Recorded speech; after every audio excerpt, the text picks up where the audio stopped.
The following program is rated TV MAL, TV MALS, TV MALSV. It is intended only for mature audiences. Viewer discretion advised.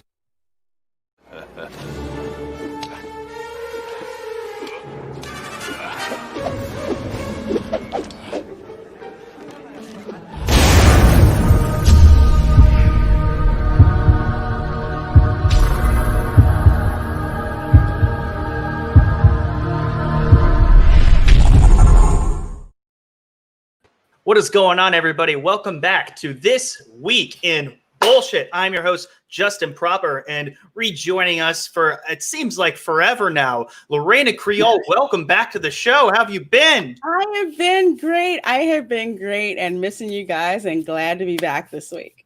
Absolutely, and we are very happy to have you back as well. And also joining us again is Culture Casino. Culture Casino, how you doing, man? I'm doing very well. I'm doing very well. This is the long day. I get to go and hang out with all my friends, so I'm really pumped and excited. And you know, this fits right into my day. I get to talk about all of the bologna sausage that happened, so I'm excited. Oh yeah, the whole show is about bologna sausage, and, and all that's why it's called This Week in Bullshit. It's about all the dumb things that have happened today, the hypocrites, the losers, the weirdos, the Florida men. And there are quite a few of them this week, just for Lorena, just for you. It's a reminder. No. Oh, the crazy place where I come from. All right. and of course, our guest of honor, the rookie critic. It has been a while since I've had you on stream. How have you been, man? I smell some bullshit tonight. Oh yeah, doing great, man. Doing great. All right. The smoke has finally cleared from my area of everything. The West Coast's been on fire for a while, and finally I got clear enough air where I can whiff it in. That's terrifying the way you just described it. I don't even know how I'm going to cope with that. But let's go through the chat real quick. First off, thank you, Christie, for the poop emoji super sticker. As always, I greatly appreciate that. Come on in. I know you've been sending in a few different stories, so I'm very much. If you want to pop in and just even say a few things, you are more than welcome to. You have the link. But anyways, whether you're here on the panel or in the chat, it's all good because that your presence is what we love. She's probably recovering from last night's stream where we talked about Tremors 5 and 6. Oh Jesus, no! I haven't seen Tremors in a long time. Oh, we talked about. I didn't even know there were 6 of them. We talked about the first 4, and then a little bit about the old TV show, and somewhat about the one that was going to be with Kevin Bacon and canceled, and Tremors 5 and 6, and the trailer for number 7, and. Oh, it's becoming its own sequel trilogy of like Star Wars, but for Tremors, and they're totally Jake Skywalker and Burt Gummer. It's humiliating. God, it's like Friday the 13th. But they didn't ruin anybody's characters. Burt, yes, they literally in made Friday Burt the 13th. Oh, no, Friday the 13th. 12. There's over 10. Oh my God! Wow. Yeah, there's 12 Friday the 13th. I thought there was like 7, maybe. Why? No, there 12. No. Well, I mean, if you count Freddy versus Jason, but Does Jason X count? Yes, that's the 10th one. So, all right. Going on. By the way, thank you for the Doomacorn Culture Casino. The Doomacorn is a staple to every stream that you're on, and we always appreciate Doomacorn. I'm not going to do the thing that Mary does, the dues or whatever. Like, no. I'm not married, but I can hack it. You can. You're going to be the closest one who does it. Okay. But that's very much appreciated. Dean approved. You are all Dean approved. Dean, Yes. very happy to have you here. It's the first time you've joined us in a while. Feel free to pop in if you would like. Fat Steven Seagal is here. I don't think I've seen Fat Steven Seagal around pretty much everywhere. I don't know if he's been in the chat on our streams very often, but either way, very nice to have you here. Hashtag candy corn is remarkable. That's right. That's a statement there. All right. That's right. I hate to be that person, but no. You're going to be that person. No. my tongue I'm not alone. I'm not alone.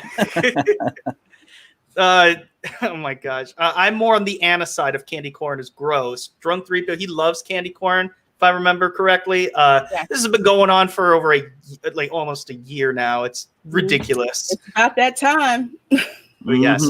And don't forget to smash the like button. I would greatly appreciate that. And go subscribe to all of these lovely people on the panel on the dais. It'd be awesome. Runner Studio says math sucks. I agree, but that's what the panelists wanted to talk about. We were literally talking about that. No, I will say, Math, as an engineer, math on its own sucks. Math that calculates when stuff blows the heck up is awesome. Just saying.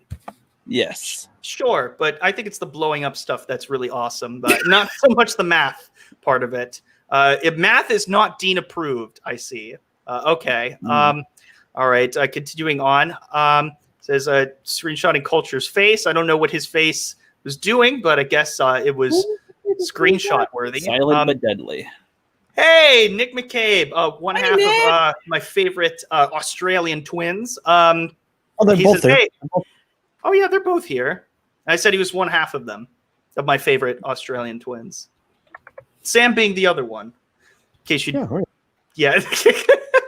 He says, "Hey everyone, hope you're all well." Well, I hope you're doing well too, Nick. It's very awesome to have both of you here, as always. Fat Steven Seagal would like to cancel Christie. I know it's a pooper sticker. Thank you very much. Okay. Yeah, she would probably like to tell him to kiss her grits. Oh yes, she would. Kiss my grits. Kiss my grits.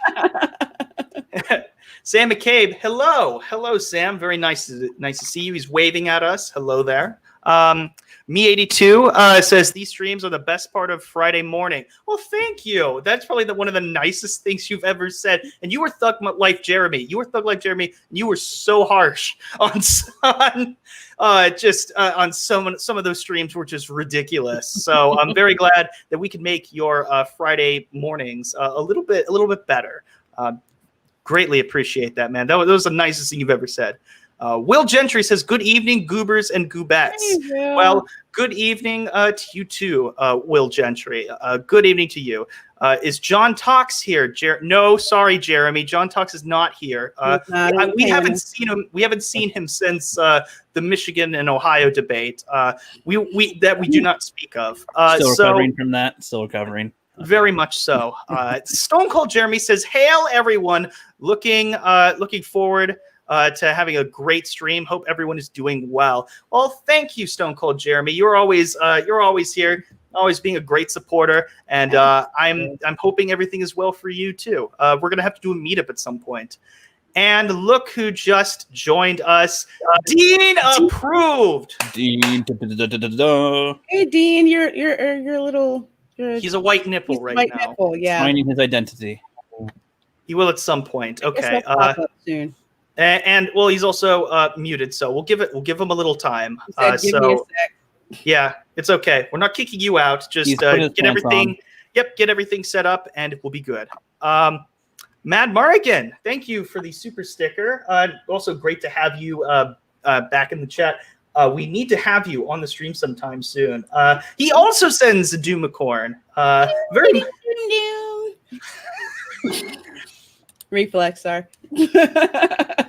I both find it adorable and completely repulsive at the same time. Excellent. Of course, Runner Studios is Team Candy Corn.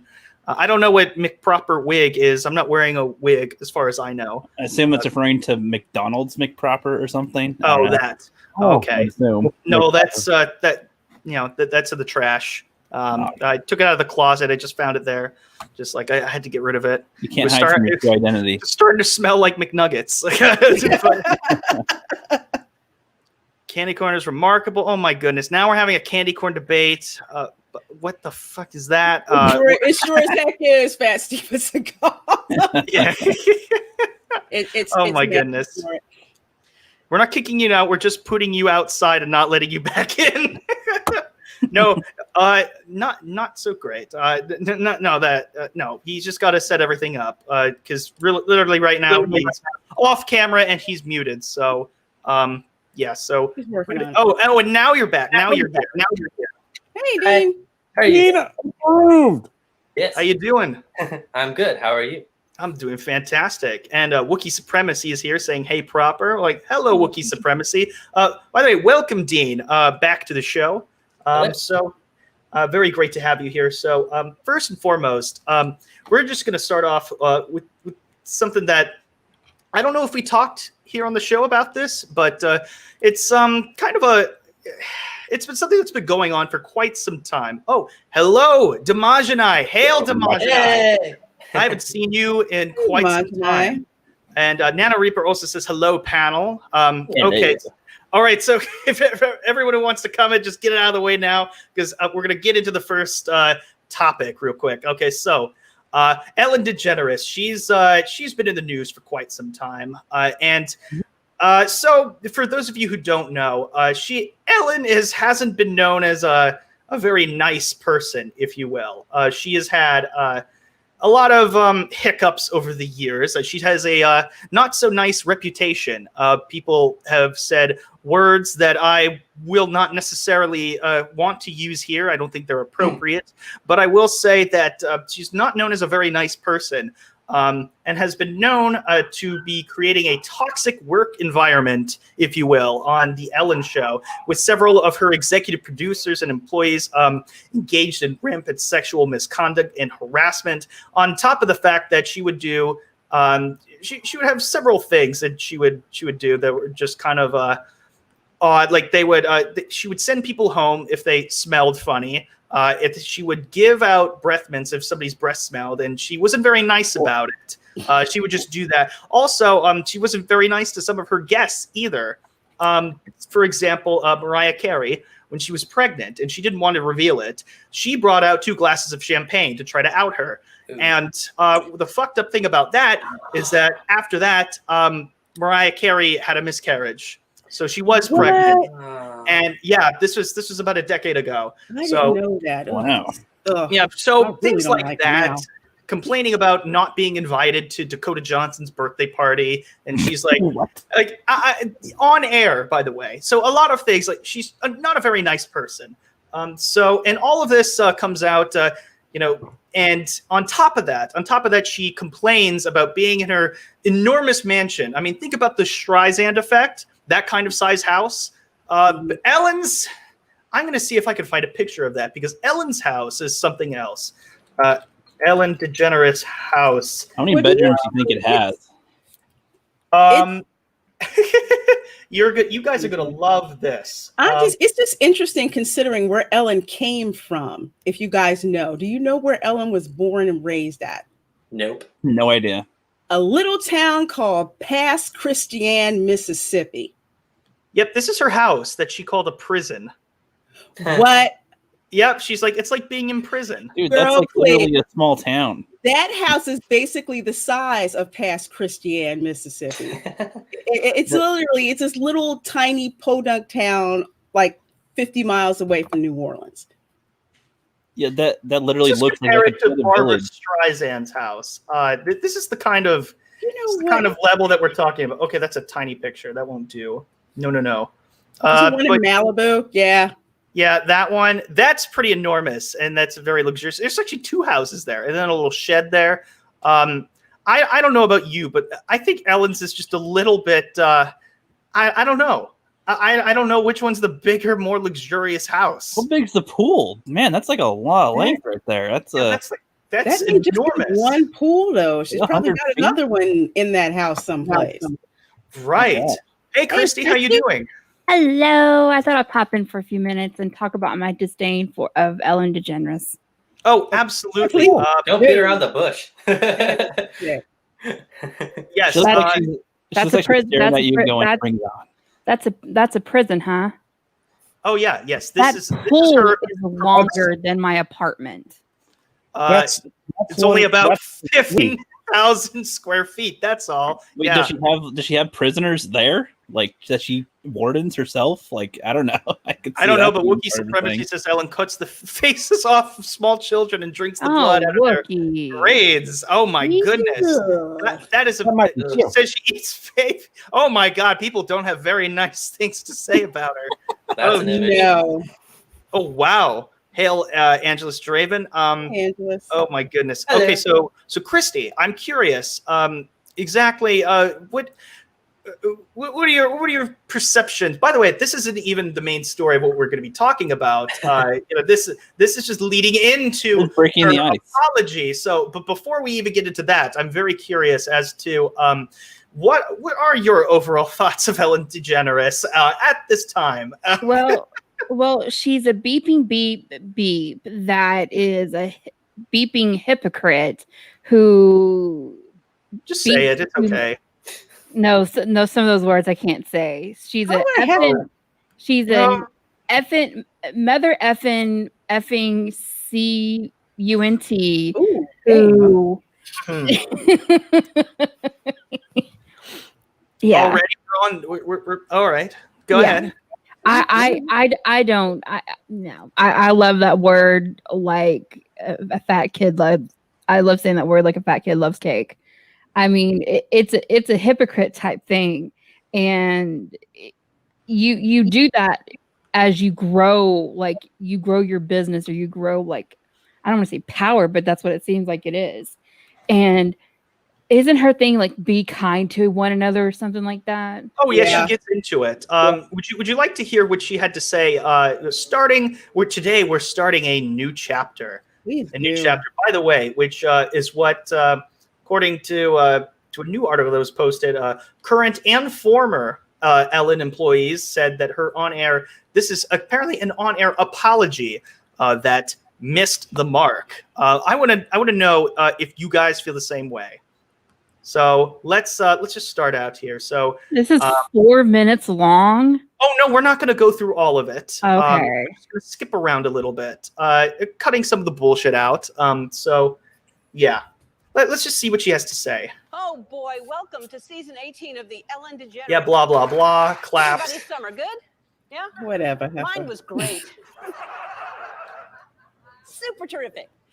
I'm so happy to be back in the studio. Nobody I have a cares. virtual audience here instead. No one for cares. This summer, and I want to say I am so Whatever. sorry to the people who were affected.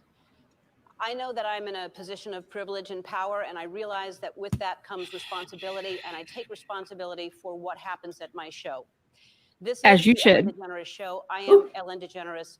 My name is there. My name is Volume there. difference, sorry. My name is on underwear. I'm sorry, that's not We funny. have had a lot of conversations over the last few weeks about the show, our workplace, and what we want for the future. We have made the necessary changes, and today we are starting a new chapter. Making the necessary changes, by the way, is firing some of the executive producers who have engaged in sexual misconduct. So right now, no real acknowledgement of what she has done or any of the claims against her, which is what people have been really concerned about and have been talking about. So nothing about that so far. Claps. No one cares. There were also articles in the press and on social media that said that I am not who I appear to be on TV because I became known as the kind lady. And here's how that happened. I started saying be kind to one another after a young man named Tyler Clemente took his own life after being bullied for being gay. Why do we even need to hear this part? I don't know. It just seems like she's using that as Trying to cover her ass. Just cop to what happened, your part in it, and let that be that. There's no need to bring in some unfortunate story just to garner sympathy from people. It's ridiculous. Yeah, she's like preparing to have people sympathize with her. Exactly. Saying be kind to one another should be a given. You shouldn't have to, like everyone has just said. That's you not should like have- her slogan. It's exactly. It doesn't take that much to be kind. No. And yeah. Anyway, so she's saying being known as the be kind lady is a tricky position to be in. It is a tricky position to be in. Mhm. So What's let me get tricky you about advice. If anybody's thinking of changing their title or giving yourself a nickname, do not go with the be kind lady. Don't do it. Is that a laugh track? No, that is not a laugh track. That is her crew laughing. That's what people have been doing nowadays. Like Bill Maher, when he went back in the studio, the crew was just laughing at all of his jokes. So that's what they kind of do. They just kind of, That's kinda sad. all right. Yeah, I mean, well, as you saw earlier, well, I skipped it because no one cares. She literally has a virtual audience with a bunch of people like on TV screens and shit. So I don't know. So that's the laughter is real, So but she doesn't have an audience. Wait, so No. is it just is it like with the cardboard cutouts, or is it like literal monitors just in chairs? Like, I it don't. look like there are monitors. monitors in chairs. How Yeah. I know. No! Oh, that's scary. What the hell? Oh my God, that's like what they do on divorce court now. They have the virtual audience God. in the background of the TV screens, and it looks so weird. Do they really? They do. That- And they pick one special fan. Wait. They're social distancing the monitors. They're quite Pick them up on a wall somewhere. That's funny. Sam McCabe says they're laughing because they're being held at ransom. Twice. Also- You need help. Also, I'm sorry. Why is her name not capitalized? The first letter, Ellen. It's just lowercase. She's always done that. I don't get don't that. That's just So, is that like I don't quirky? know. Because that's stupid. I don't know. Just I guess just to seem different, branding. It bugs me because I'm just like, that's your name though. We don't even have to listen to the rest of the clip. We could just like read all of it. Oh my goodness. Talk about how it's tricky to be the be kind lady. Literally laughter. Oh my God, that's sad. It says laugh. If you It couldn't actually tell, she does said a funny. say laughter. Oh my goodness. Your Actually, title or giving yourself a go yeah. that you see on TV. I am the person that you And see on also TV. A lot of other things. Sometimes I get sad. I get mad. I get anxious. I get frustrated. I get Yes, we all do. Oh no, she's Mhm. human. Oh, please On all sympathize of with that. me. I'm working on all of that. This woman is 62 years old. That's I- She's you know. old enough to be my mom. And I'm especially working on the impatience thing because, and it's not going well because it's not happening fast enough. I will tell you that. It's not funny Listen, in this context. I don't know. I'm a talk show host, and This you know is that. cringy. Maybe some of you know. I that, know. I was an actress. When did she apologize? I haven't heard it yet. Me neither. Oh, yes. She says, I played a straight woman in movies. So I'm a pretty. Well, how's good- that irrelevant? Cancel for that. Not relevant. Wait, what did she say? I'm a pretty what? I'm a pretty good actress because I Oh. play straight women on TV. Yeah, great. Wait, is that like her legit or joking? I can't. No. That's So I bad. mean, I can't tell. don't know. I don't know. I don't trust what she. I can't recall her ever playing somebody straight, but I could be missing something. And if she did, they're going to cancel her. I'm just saying. I have no idea. Good that I The- could come out here every day for 17 years and fool you. This is me. Oh My God. intention is to always be the best person I can be. And if I've ever let someone down, if I've ever hurt their feelings, I am so sorry for that. She said, "If I've ever done that, I am sorry for that." So this isn't even a real goddamn no, apology. so hold on. It's also like this. So let's say that you are a TV show host and you go out all the time and you're doing your show all the time. I mean, the thing is that will become part of her life. So that means it's easier for her to to snap between, oh, I'm so nice and lovable on stage, if some people see her as that, then go, you guys are assholes, backstage and doing whatever. It'd be easier as it goes because that's who she is. That's what she does all the time. Right? And that's Making pretty it sound like much she can't. yeah, and that's pretty much the whole gist of it. Nothing else new that any other apology has ever really said. Wait a second, hold on. Aren't most TV shows don't they have some type of rehearsal thing or some type of run over of what's going to be vaguely talked about, so they're not 100% blindsided? Usually, like on the Tonight Show and stuff, don't they kind of have an idea of how it's going to go? So it's not like that isn't the real her. They're acting anyway. It's easy when you're just asking them questions and just saying dumb jokes that they're supposed to laugh at. I don't know. Precisely. Seems like it's easy to do that. Christie, what did you think that was any part of that? Did that seem genuine whatsoever at all? Everyone in the chat, are you do you think she's sincere about this, or is it because she got caught? I mean, is there some leeway to be given? I don't know. It's like she starts out as trying to do the whole apology thing, but then it's like, I'm this, I'm that, I do this, I'm known for that, and stuff. So it's about you. I'm a human. Right. No shit, woman. I have those issues too. Every person in the world does. She wants to be a special snowflake, and it's like, come on, no. She even came out and said she's privileged at the beginning, and then she's like, "But poor me, though. Here now, I'm privileged, but poor me." That's essentially the whole thing. She almost sounded more like a robot when she was saying, I am human. I have had emotions. I have been angry and I have been sad before. Do you see how I am human and relatable to you? It is possible that I might Thank you, look up one day. C-3PO. I am Ellen, human cyborg relations. Sort of. Oh my god. I think my biggest problem with it is the fact that over the limited amount of experience I've had is anyone who says that I'm a good person and, sympathize with me, all that stuff, it's usually an excuse about all the wrong things that they've done in the past. I agree. I agree. You shouldn't have to tell people that about yourself. It should be able to show in your actions. And if it doesn't, that's a problem. And she's also saying she's a great person or something. And it was like, wait a second. Or she said she's great at her job or something. And it's like, great at her job. She later said, I employ 270 employees, all of whom are miserable working for you. You haven't addressed any of that. Yeah. And just because you have emotions, we all feel that, we get frustrated, we get upset. That's understandable. But not all of us are complete assholes to other people because we're feeling sad or mad. Yeah. At least not all the time. And when you have a reputation as strong as that, when people are afraid to say anything, or even they're just lucky to have a job, and having this stressful work environment is just, I've heard a lot of horror stories there, just of how miserable people are, and just how, because Ellen's miserable.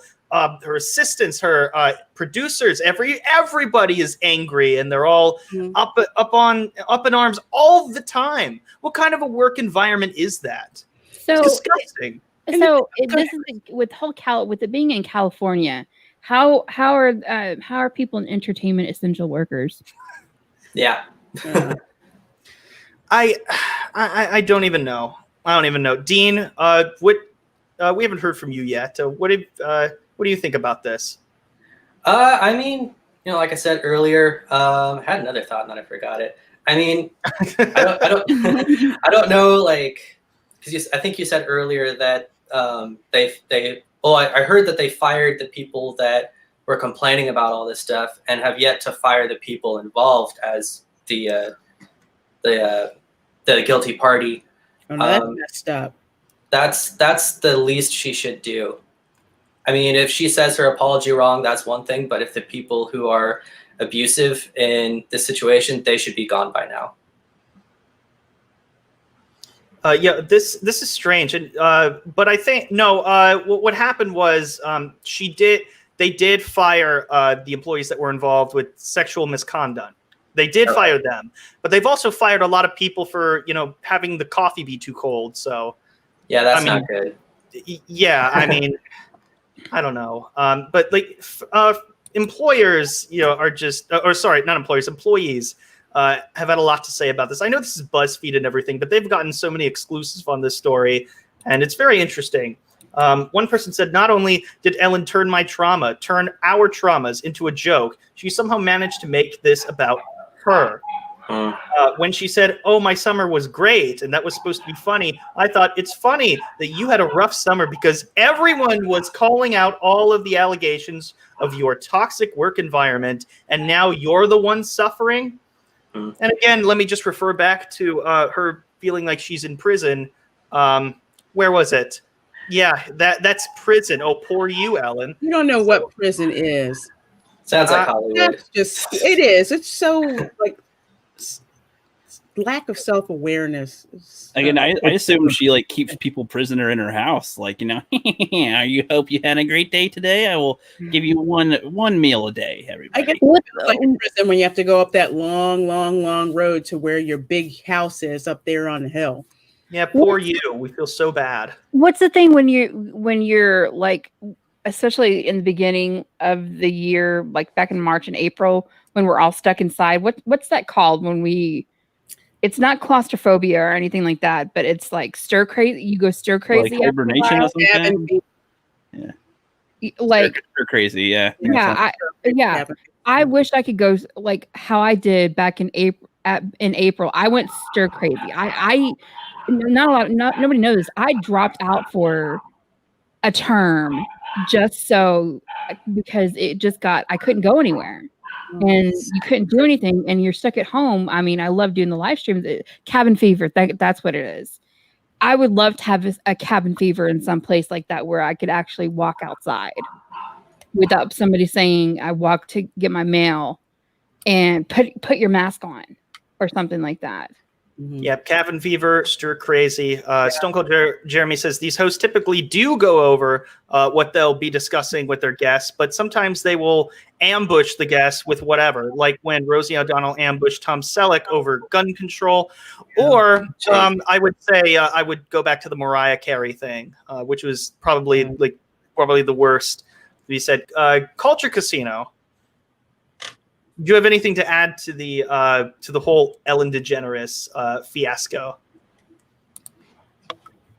Well, that's one of her 3 prisons in that part of California. Damn, really? That's right. Yeah, that's right. So she has the opportunity to switch prisons whenever she wants to. So just keep that in mind. Look, none of these people are real. I mean, they're paid to be professional pretenders, as Gary calls them, neurotic. He's not wrong. None of these people are genuine. They probably haven't had a genuine moment since they were age 12. And they probably haven't had a genuine interaction with somebody since that age, or whatever age their innocence died. And in Hollywood, that can die at a very young age, especially now that they're changing the laws in California to favor the Fredos that exist there. So, it's starting, it's more than a sick joke that that these people are what they are. And I understand she had some humble beginning, as Lorena pointed out, but, a lot of people have humble beginnings and they don't turn into, this type of person. So it's just incredibly, it's disappointing because so many people held her in such high regard. But and again, it's not surprising to me.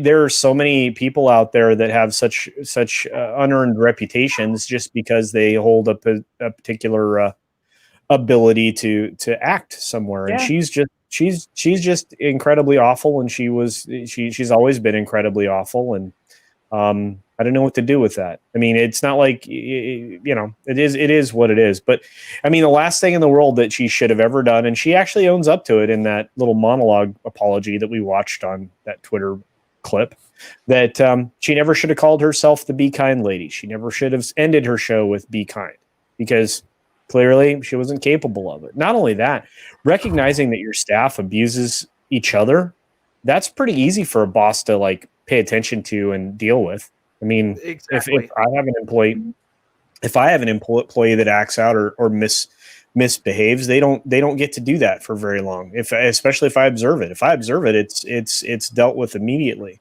You don't as a boss, you deal with it directly. Yeah. Well, yes.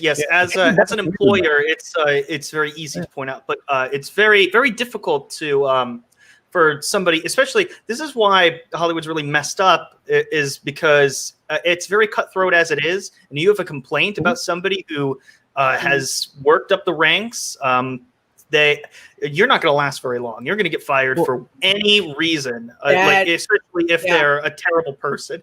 You know what? I heard a story that a friend of mine, his coworker at an internship for the Weinstein Company. I'm sure you know where this is going. Was in an elevator with going down the elevator with Harvey Weinstein and some executive. They were going over some storyboards or something. And he's like, this, and that. Have a conversation. And he looks over. He's like, huh. And then they just, not even joking, looked over like it was like a movie. Like they both looked at him, and he was just quiet the rest of the time. And then he left. He got off the elevator, and he said, "Hey, what's your name?" Like, "Oh, my name's Nick." It's like, "You're fired. Know when to speak up.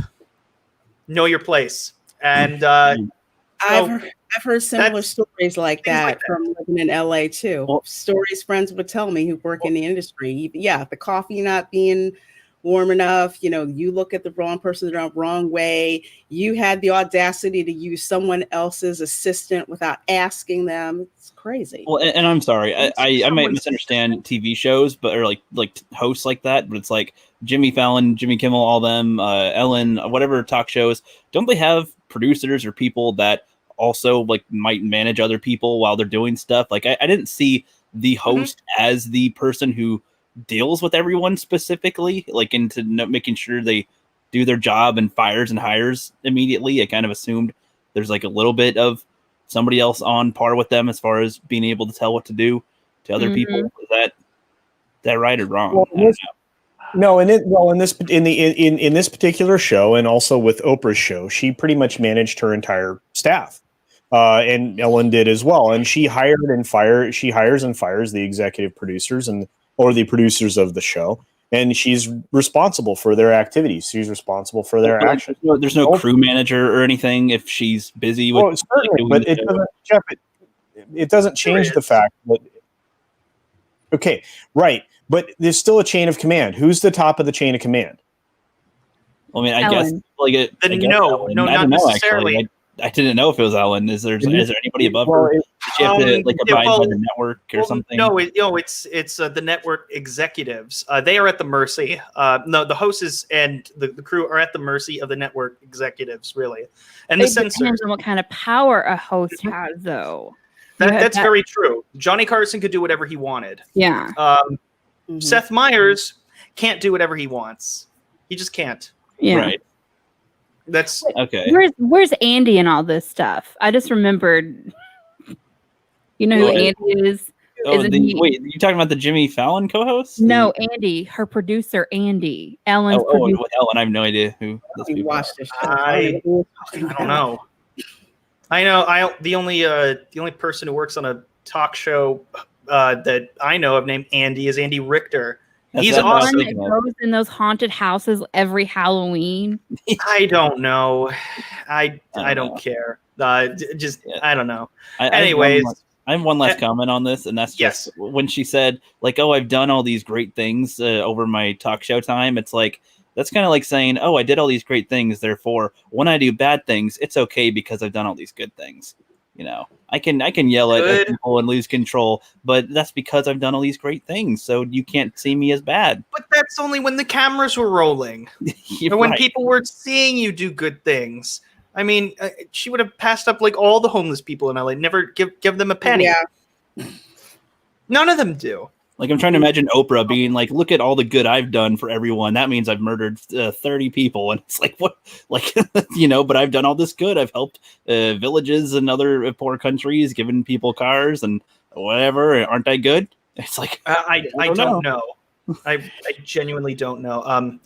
Well, I think there's something broken on one of my things right now. So I just got to reset that. There we go. Oh, it's good. I think Sam I think Sam put it perfectly. He said she should record 2 apologies, 1 for each face. Exactly. And then Nick follows up saying Hollywood is terrible. It's the worst kept secret. When did it get into people's heads to look up to the likes of actors, directors, creators, and influencers? When did they become moral arbiters? When people started putting them up on pedestals. I thought people knew they were fake, though. Like, as far as there are people that we watch on the screen that act for us. Thank you, and that's it. Like, let's actually be like them. Like no one was saying that about Marlon Brando. They know about like the shit that he pulled. And nobody was saying this about what we're going to talk about next. This person who, by the way, it comes from the website that brought you Steve Rogers wasn't being a hero. He was selfish. Same website, CBR, posted this. By the way, this author of that article ever since has only been doing top 10 updates for the website ever that's since. journalism right there. good on them. But then we have this that came out today. Why Stanley Kubrick was never able to tap into his full potential. Stanley Kubrick may have had a visionary mind, but his own toxic masculinity and tyranny restrained him from ever truly growing. Yes. Okay. The fact that you have to toss in toxic masculinity already tells us what the agenda is going to be with this article. Oh, we see. How is it tyranny? And this comes from John Mendelsohn, the same person who was complaining about Stanley Kubrick. Also wrote this article, Scary Movie 5, How Age Helps One of the Worst Reviewed Movies of All Time. While it's not a cinematic masterpiece, Scary Movie 5 is aged in a way that makes it seem like all the terrible reviews were misguided. So defending this pile of trash while trashing... Trash with blood. This is the same person. This is So is this the Princess Weeks of CBR? I don't even know who that is. It might be. Who's Princess Weeks? Go ahead, Christie. She's a fantabulous writer for themarysue.com. Yeah. She's my SJW bestie over at the Mary Sue. Oh, I see. Interesting. You said this by John Mendelsohn. Isn't Scott Mendelsohn like another different spelling? Oh, okay. That's what I say. But at least Scott Mendelssohn's something else, though. He's a character. That's why I was gonna laugh if that was like they're twins or brothers. Or something. I was gonna be like, one would think. But man, calling Kubrick tyranny, toxic, never he never grew. I don't. This is like it doesn't make like a robot would explode by saying this does not compute. It's a logic loop. I don't get it. Let's see what they have to say. He said, although without a doubt one of the most talented filmmakers of all time, visionary auteur Stanley Kubrick was never able to tap into his true potential because of his toxic masculinity and obsession with the gender binary, among other things. His films are so colorful and artistic, yet never allow women to be the main focus. Maybe because the main characters were not women. I was going to say, are you forgetting The Shining? I think that character, Shelley Duvall's character, really pulled through there. But I'm betting if he made one with a woman, it might have been, I guess, on that level, but that's not what he wanted to do. So I don't. It's not the stories that he wanted to tell. Exactly, and why is that a problem? Because if he didn't want to make women the main focus, so the heck what? It's his film. If he made, imagine swapping the roles in his films with women. I don't know. Wouldn't that be a worse look on women to defend her argument? I don't know. Let's see. I think there was something that was here earlier when this was all trending. Actually, I think it's on my retweets. I retweeted this. Here we go.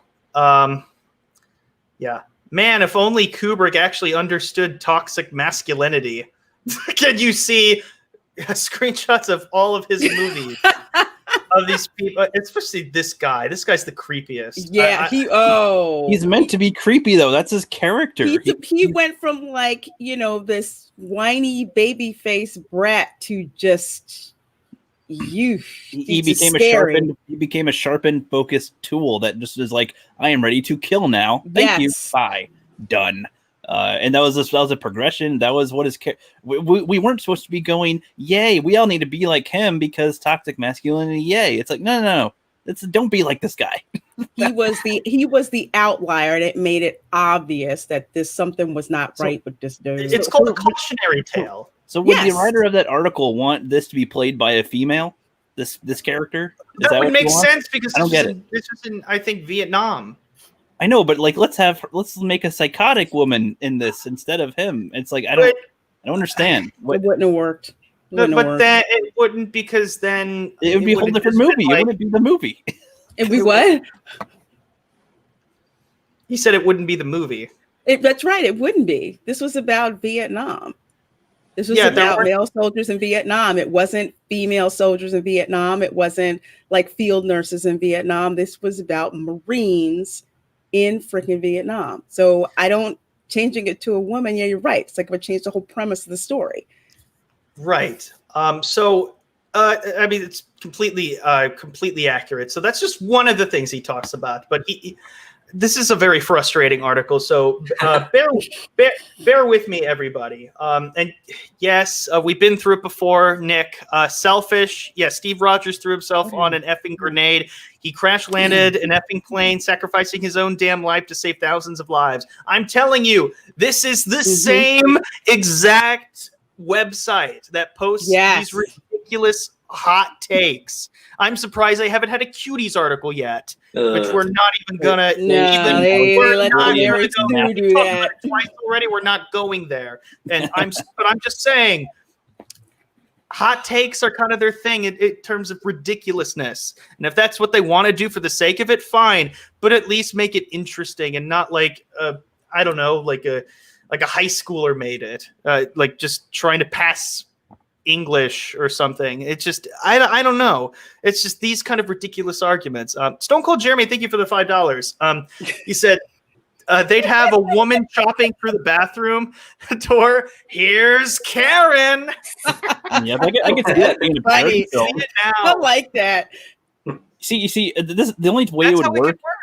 No, see, the only way it would work is if there was a parody film that starred all, like, just gender swap all the roles of all these crazy characters as women or something, and like just swap it like that. That'd be a funny parody, sure. That's exactly what you would do. It would just be one of those movies. It's just you take all the roles. It would have to be the perfect movie to take all of the gender roles, swap them entirely, and then just completely make fun of how ridiculous it would be when the genders were reversed. That's what I thought the Ghostbusters one was going to be, like a parody spoof. But really, it was legit apparently. Dean, it doesn't seem like you approve. Of what? Exactly. Exactly. Exactly. There's a lot going on here, so. Oh, okay. No, of the overall article, I would imagine. So yeah. so far, we're only a paragraph in, and there's a little bit to go over, but I'm going to try to skim through it as quickly as possible. So despite his immense talent, Kubrick was so stubborn and close-minded and never allowed himself to receive feedback from his cast and crew. Also refused to treat them as his team, as if he always needed to be in control, which in turn hurt his films. Really, I'm sorry. I need clarification. What do they mean by that? What? More than he ever knew. To put it simply, if Kubrick was never brainwashed by stereotypes, so he's making another claim. All right, didn't treat the team like, didn't treat him like it was their team. He was a dictator, and it hurt his films. It hurt his films. Yes. Cameraman, The Shining was very much hurt by his. Gosh, I mean, yeah, he was a dick to Shelley Duvall, and that was awful. That being said, The Shining is The Shining. Yep. And everything that he did was done for a reason. Everything that he needed to accomplish and wanted to accomplish, he did it. So I don't know where the whole argument is of Full Metal Jacket. Great. Awesome film. Say what you want about 2001: A Space Odyssey. I can't. I thought it was impossible to get through. But it's considered a science fiction classic. Without that movie, Star Wars wouldn't have been the same. If cameraman number 3 would have given, if you would have listened to him and given, her, the output, then it would have been a different film. It would have been better. It's held him back from Jeremy. That. I don't remember a whole lot of 2001: A Space Odyssey except the music and like monkeys, spacewalk, and that's all I remember.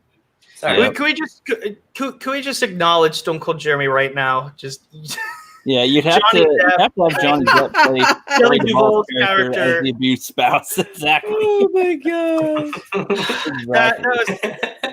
That was brilliant right there. It was absolutely brilliant. Oh my goodness. So they continue, unfortunately.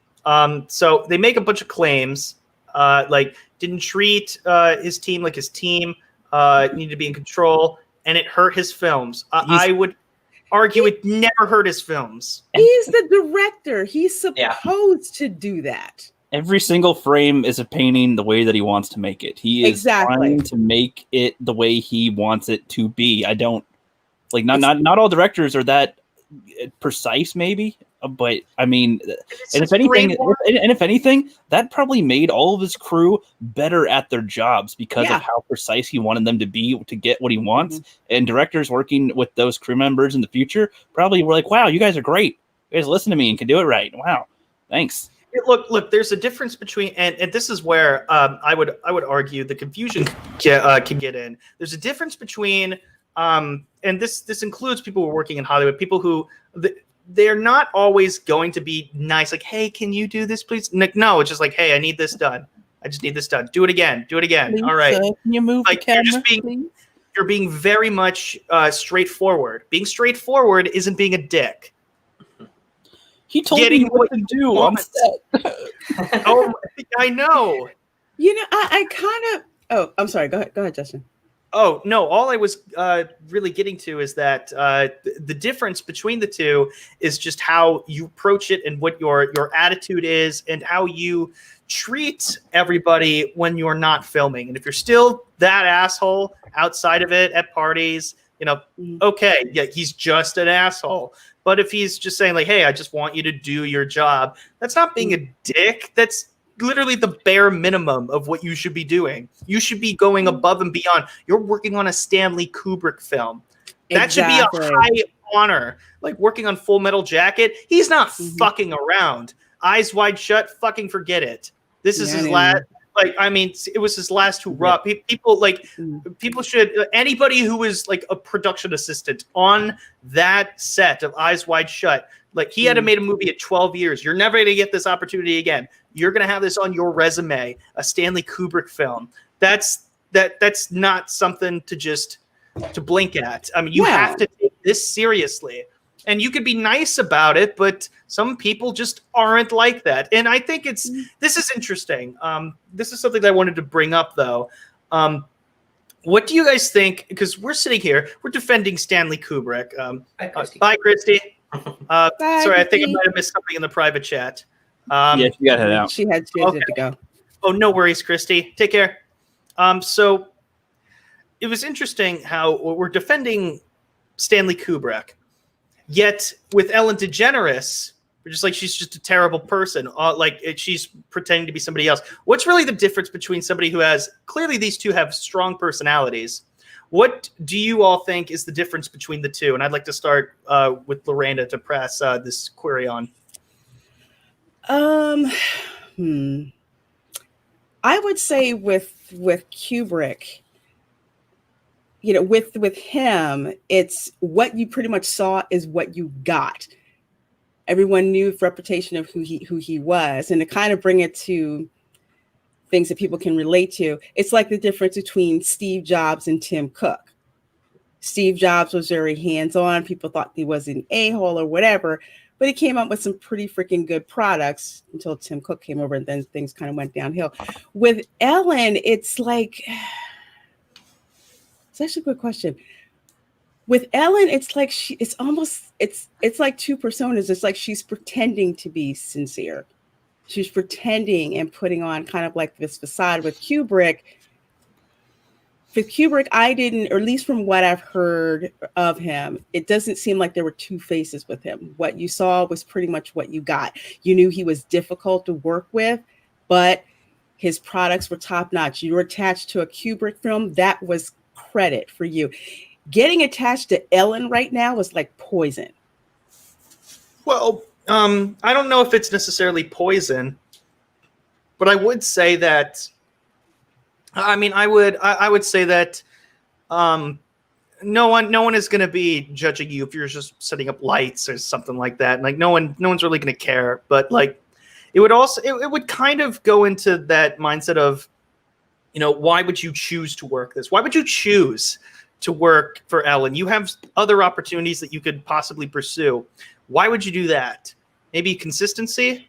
But Well, if anything, maybe- no one's going to shame you for that. I think more or less people are going to be like, "Oh, I'm so sorry." Well, when I say poison, let me clear this. When I say maybe poison is too strong of a word, but it is tainted. It is tainted. They're not. It's not like, well, why would you work there? It's not that they would judge them for it, but it's kind of when you hear that, there's a difference between. I almost want to say now between hearing, "Oh, you used to work for Oprah," as opposed to, "Oh, you used to work for Ellen." Oh, there is. You know what I difference. mean? So that's the difference. So when I say poison, it's kind of like it's like it's tainted. Not that you would get judged to, but it's kind of like, how was it like, working there? So it's like the reputation is tainted, so to speak. It's not that it's a bad thing, because if you work for a toxic company that's crap and you go to someplace else, the HR person reading your resume is kind of like, okay, I've heard about that place. So tell me about your experience there. Mm-hmm. See what I mean? Right. Yeah. And that'll cue them into like sort of how it could possibly mean a red flag or not a red flag. Mm-hmm. Or it could be how they handled it. It's just like, you know what, Sure. I didn't like it there. I tried to do my job as best as I could possibly do it, and would just leave it at that, as opposed to someone saying, I hate that place, everybody else sucks, and they just have that attitude. So it's kind of like all about how you handle a toxic workplace. All right. Culture Casino. What do you think is the difference between Ellen and Stanley Kubrick in terms of reputation? The question that I passed on to Lorena. Well, Stanley Kubrick was nominated for 13 Academy Awards for many different categories, and he won one of those. He was an artist who kind of just gave you what you were expecting. There wasn't anything that he wasn't superficial. Let's just put it in those terms.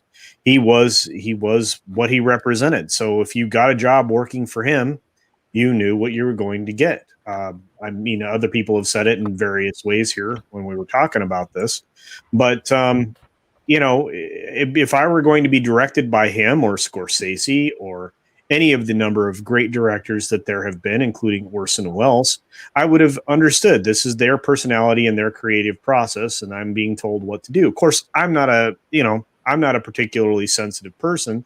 So if somebody's going to give me direction, I mean, that's what a director does. I think I'm going to do it. And if somebody's mean to me, well, lots of people are mean to me all day long. So that's not new. So I'm just, I think that the person that wrote this article clearly doesn't understand very much about him, because outside of the directorial, position, he was a very nice person. So, but whatever. Well, yeah, it was just wanted to get the job done on set. Yeah. Okay. And sometimes this is something that I think, let me just see real quick. Nick said, too nice and you'll breed hundreds of Lindsay Lohans, turning up late to sets, not knowing their lines, etc. Yeah, people are going to be lazy unless you're like on top of it. Pee every half an hour because you drink too much coffee. Oh my God. Yeah. She's got a point. From what I hear from what directors, you almost have to toe that fine line between tyrant and diplomat in order to get your product out. Well, so I actually have quite a bit I can kind of say right here on this. I want to be a director someday myself. And what I can tell from a lot of things, when you're trying to make a film, that this is your goal right now. You have to make the film, and you don't want to spend, too long to do it, as far as like, the next 5 years to do this. So the thing is, a lot of things can go wrong, even when you're trying to do everything right. So you have to get things done. You got to be precise as you can. You got to make sure that everybody knows what they're doing and are doing it right. So you don't have to do it again and again. And I don't know if they think that they sound harsh on set. Like, I'd be like, yeah, I'm sorry, but that's you got to know it's what you're going to deal with, because we're trying to all get it done. So all of our jobs are easier. As to where Ellen, I don't know how often they film specifically. I don't know if it's a Monday through Friday show even. I don't even know. You're working with them for how many years did she say? 17 years? This 18th season. I don't know. It seems like there's a different thing with Kubrick. You are there to do your job and get it done in a certain amount of time. So even if you don't like how he is or how he handles it and whatever, you're there to get that job completed. And there's a big difference in his type of work compared to her type of work. Hers seems to involve just talking. You're putting on like a little bit of a talk show, and I don't know. I feel like there's a big difference between that and then framing something to be the way that you want. And if you're just, I don't know, I feel like there's a big difference in that as well. And he's behind the camera doing the stuff, making sure everybody's doing what they're supposed to do while she's in front of the camera. And I don't know how she's supposed to manage people behind the camera or beforehand or afterhand. So I actually don't know enough information to say what's the difference between them with that. But just going on talk show host compared to director, I feel like there's a different level of tolerance people are, supposed to put up with. Like Ray Fisher right now is complaining about, was it Kevin Feige or I don't know the exact people. I just catch glimpses of it. Oh, Ray Fisher? Joss The Whedon. Ray Fisher thing. Joss Whedon, right? He's going, we were mistreated on set of the Justice League. It was so horrible and bad. But it's like, I don't know. It seemed like there was a lot of stress because the main director had a family crisis to deal with and all hands on deck to get things done. And he's like, oh, yeah, we were treated bad. And it's like, I don't know. It seems like back in the day, you were probably treated extremely worse with the amount of technology they had. They couldn't just touch things up and post a lot. I assume it was worse, extremely worse to be on set, going 30 years back or longer. So right now, I'm sorry. If it's a little tough day for you, pull your pants up and grow up. That's Mandalorian. Though I'm sure there's instances where they do cross lines, but that's what I was going to say, because there's a difference between the regular crap that goes on set that people have to deal with and issues that aren't supposed to happen in the first place. Yes. So there's a difference between the two of those. Yes, like checking the gate, making sure that the film is not exposed to too much light. Otherwise, the entire take, the golden take that you just worked so hard to get, is now ruined.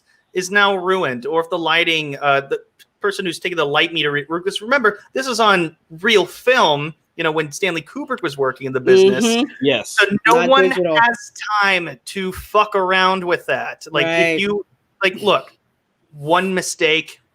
First you're bit done. of the day. Mm-hmm. No, hold on. First take, middle, at the very beginning of the day, okay, fine. But if you're in the middle of a really big scene and then you do that, this is just you should know what your job is. You should know what to do. I can use a film for reference here. Have you guys ever seen Living in Oblivion? No. Steve Buscemi. Wow. Okay, a movie I've seen that you guys haven't. Jesus, this is a first. This is a first, I think. Wow. So it stars Steve Buscemi, and he's supposed to be a director, and they're trying to film a scene. I can't tell what year it is. Maybe 90s that it's taking place in. Maybe late 80s, and they're just trying to film a simple shot where it's just two people talking and they're just supposed to give some emotion, but he wants it to be one shot, and it's just a very small location and everything. But there's so many things going wrong where one of their crew members was drinking some expired milk in his coffee or something. So he was puking up at one point.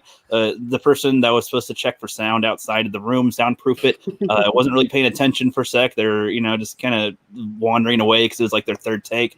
The sound, the boom person, kept on going, oops, sorry. He's just being, I don't know, not paying attention either. His arms just wasn't really caring that much, and the director's losing his mind after the 10th time, and then they even take a little break, and then they do a practice take, but the guy that was supposed to film it wasn't filming anything. They're supposed to film the practice take, and that was it would have been their best take, but he wasn't there. And it's by the end of it, he just blew up on all of them. You all suck, you can't even do this freaking thing, and blah blah blah. And it was he just blew up on them, and it's in that instance, I can see why you might not want to work for them if they literally just scream at you for, just, you can't even hold that thing right, fuck you, blah, blah, blah, blah. But then I can also see why he's angry, though, too, because why are you laxing here? He told you it's important, and you're just not taking it seriously at all. What the hell? This is how you're getting paid, is to do this, and you're nah, I don't want you right now. You're just, you're doing things that are affecting the job negatively. Yeah, I worked as a boom operator for a while, and literally all you have to do is just lift your arms up in the air. That's it. Yeah, I know. Yeah, and you can even rest it on your shoulder. And that's even. I think just don't get it in the shot. Don't get in the shot. Make sure it's close to them so you can actually hear them and you're good.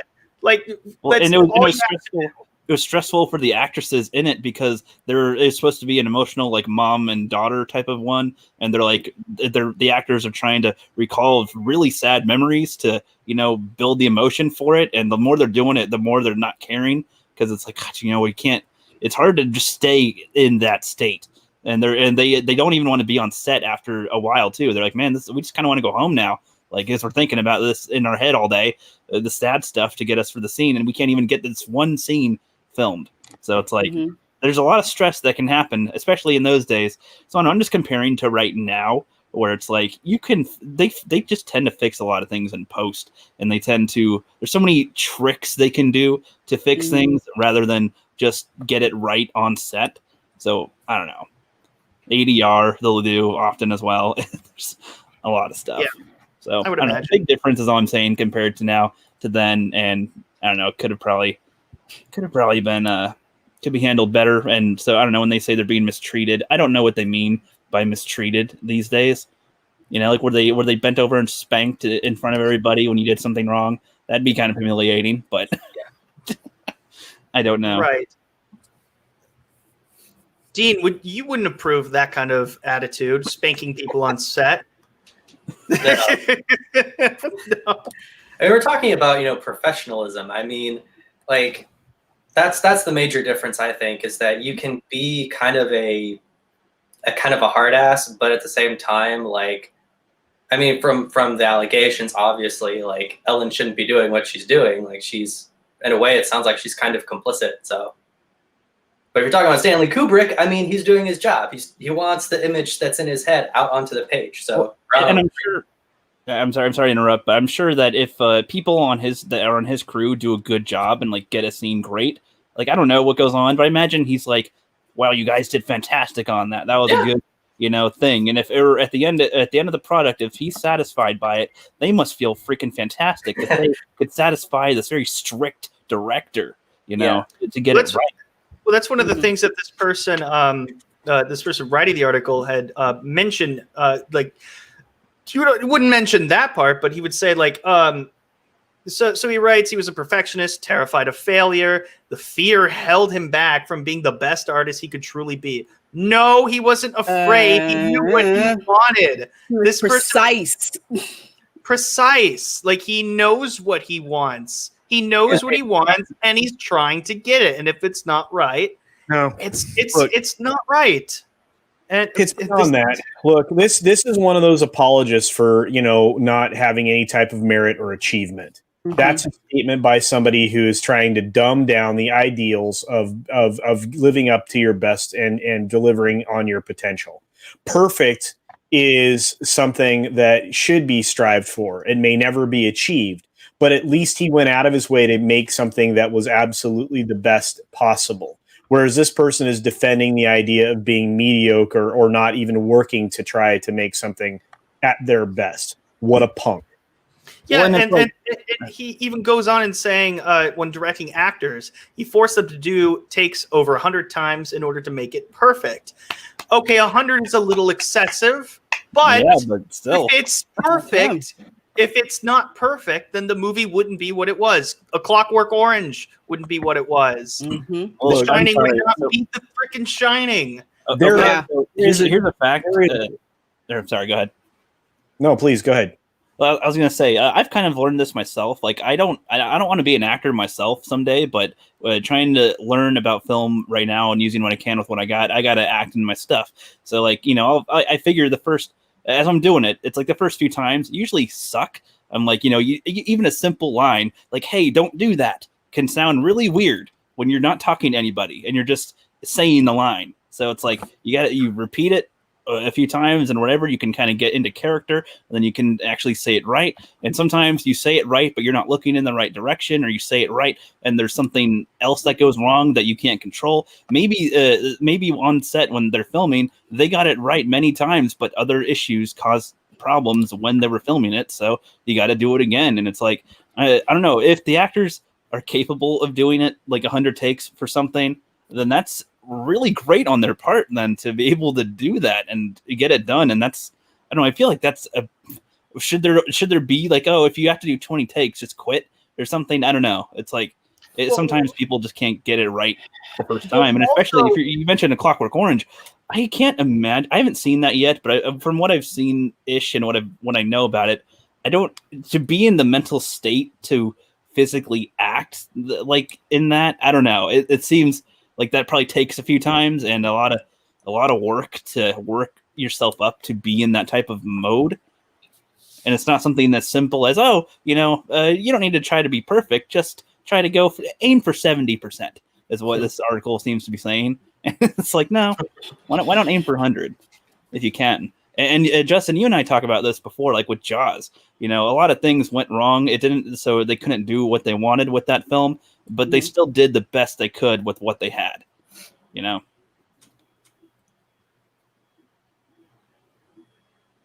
don't know what he's doing now. I guess if anybody else comment, I guess. One of the things that I don't like about this article is it seems to sort of cheerlead for mediocrity. Like for some reason, there's something wrong with the way Kubrick did his job. Yeah, it's like they're saying aim for 70% instead. Exactly. It's because if you're an actor, that's your job. Your job is to act, whether it's in one take or whether it's in 100 takes. Your job is to do your lines the way that the director wants you to do it. That's what's understood. So I don't see it. To me, it is whining. That's your job. Your job is to act. What do? You do like what? Maybe a page or 2 pages of dialogue a day. You get pampered to do all that with, and all you have to do is act when the camera goes on.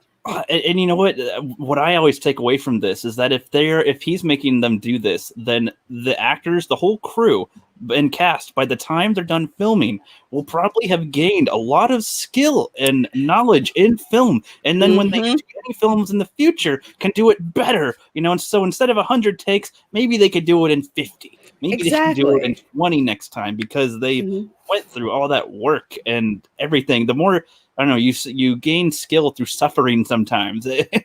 and not only that, but when you see films like The Shining, like I actually sat down and watched it like last week, and the detail in the filming, it's films like that are used in film schools to teach about good filmmaking and cinematography and setting up scenes.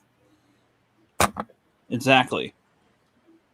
Well, and all those actors too, their careers are set also, I imagine, because you're in a Kubrick, yeah, dude. Yeah, exactly.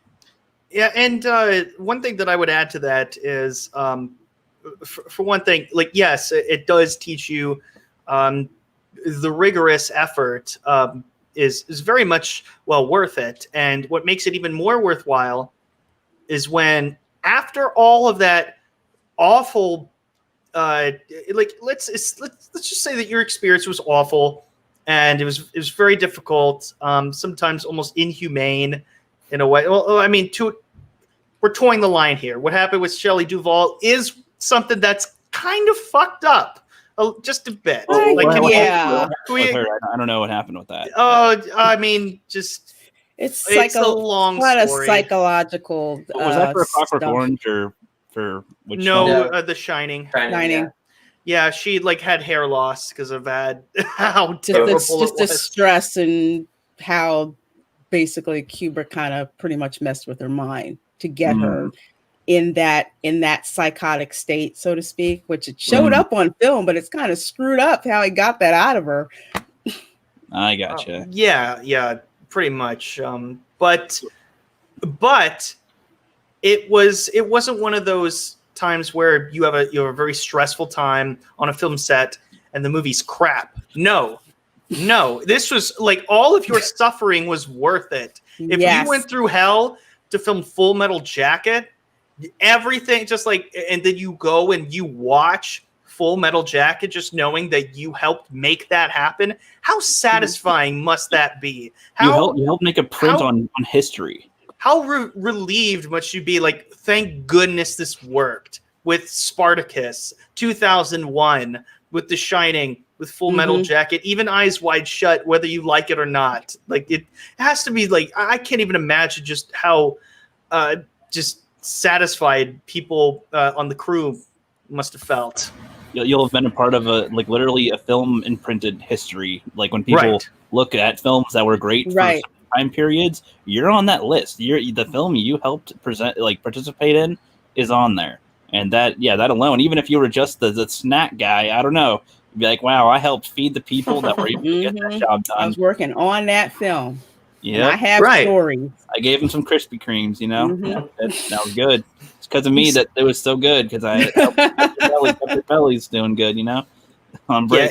Yeah. I mean, honestly, we could spend all day tearing apart this article, but let me just tell you right now, there's really they basically say the same thing over and over again, and I'll share the last sentence with you. If Kubrick treated people with more respect and was introspective about why he wanted to make what he did, which is not his job, he shouldn't tell you why. He just wants it. He could have become the true masterclass filmmaker he always wanted to be perceived as, which he is perceived as. What films was this article person like? Now I'm curious, because Scary Movie 5. Oh, apparently. God.